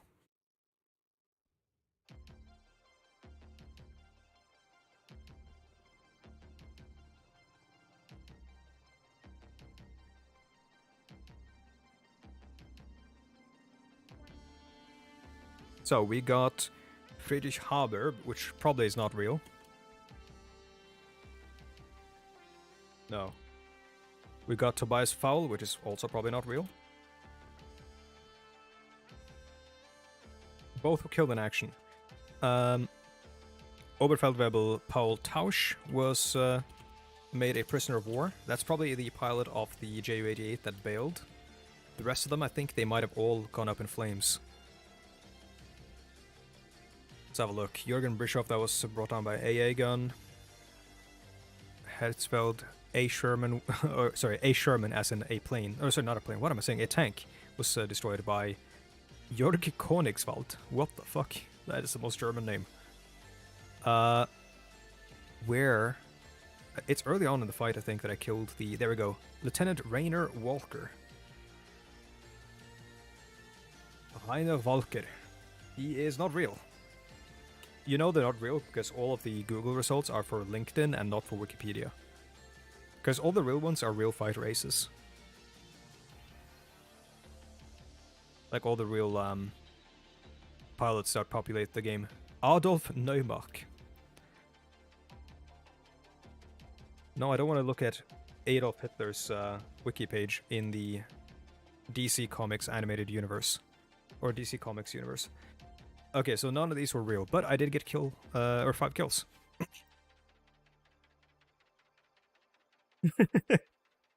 Give me a medal, please, man. That's fucked up, dude. I'm still a flight lieutenant. No medals. I got 7 kills, 7 air victories.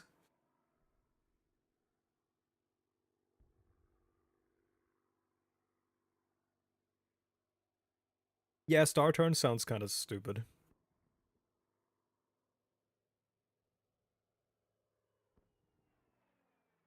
Alright, well, I think I'm gonna call it there. After, like 3 sorties, 7 kills. And the first sortie, they didn't even spawn any enemies, so... This is night and day compared to my performance in the Hurricane playthrough, but in the Hurricane playthrough, to be fair, we're flying in 1941, firing British 303, like, infantry bullets out of 8 machine guns in the wings of a Hawker Hurricane that can't even outturn a 109, which is, like, the one thing it's meant to be doing.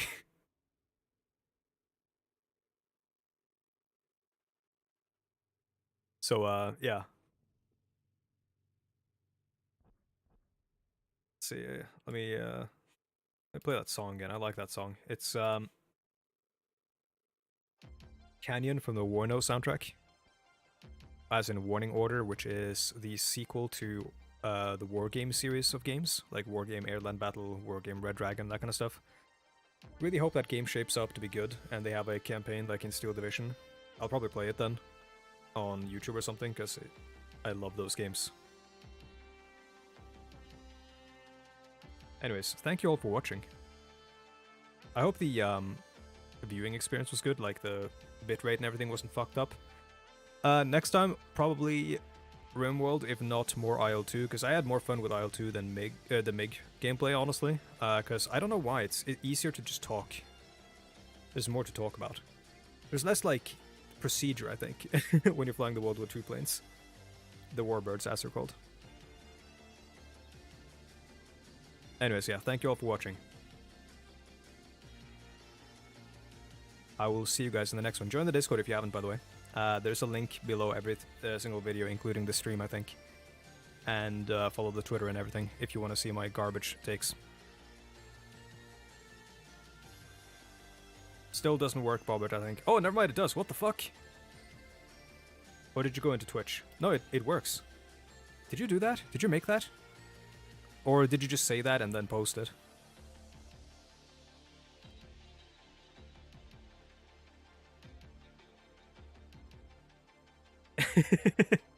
Would be funny if you pretended like there was a command, you just said !Discord and posted the link.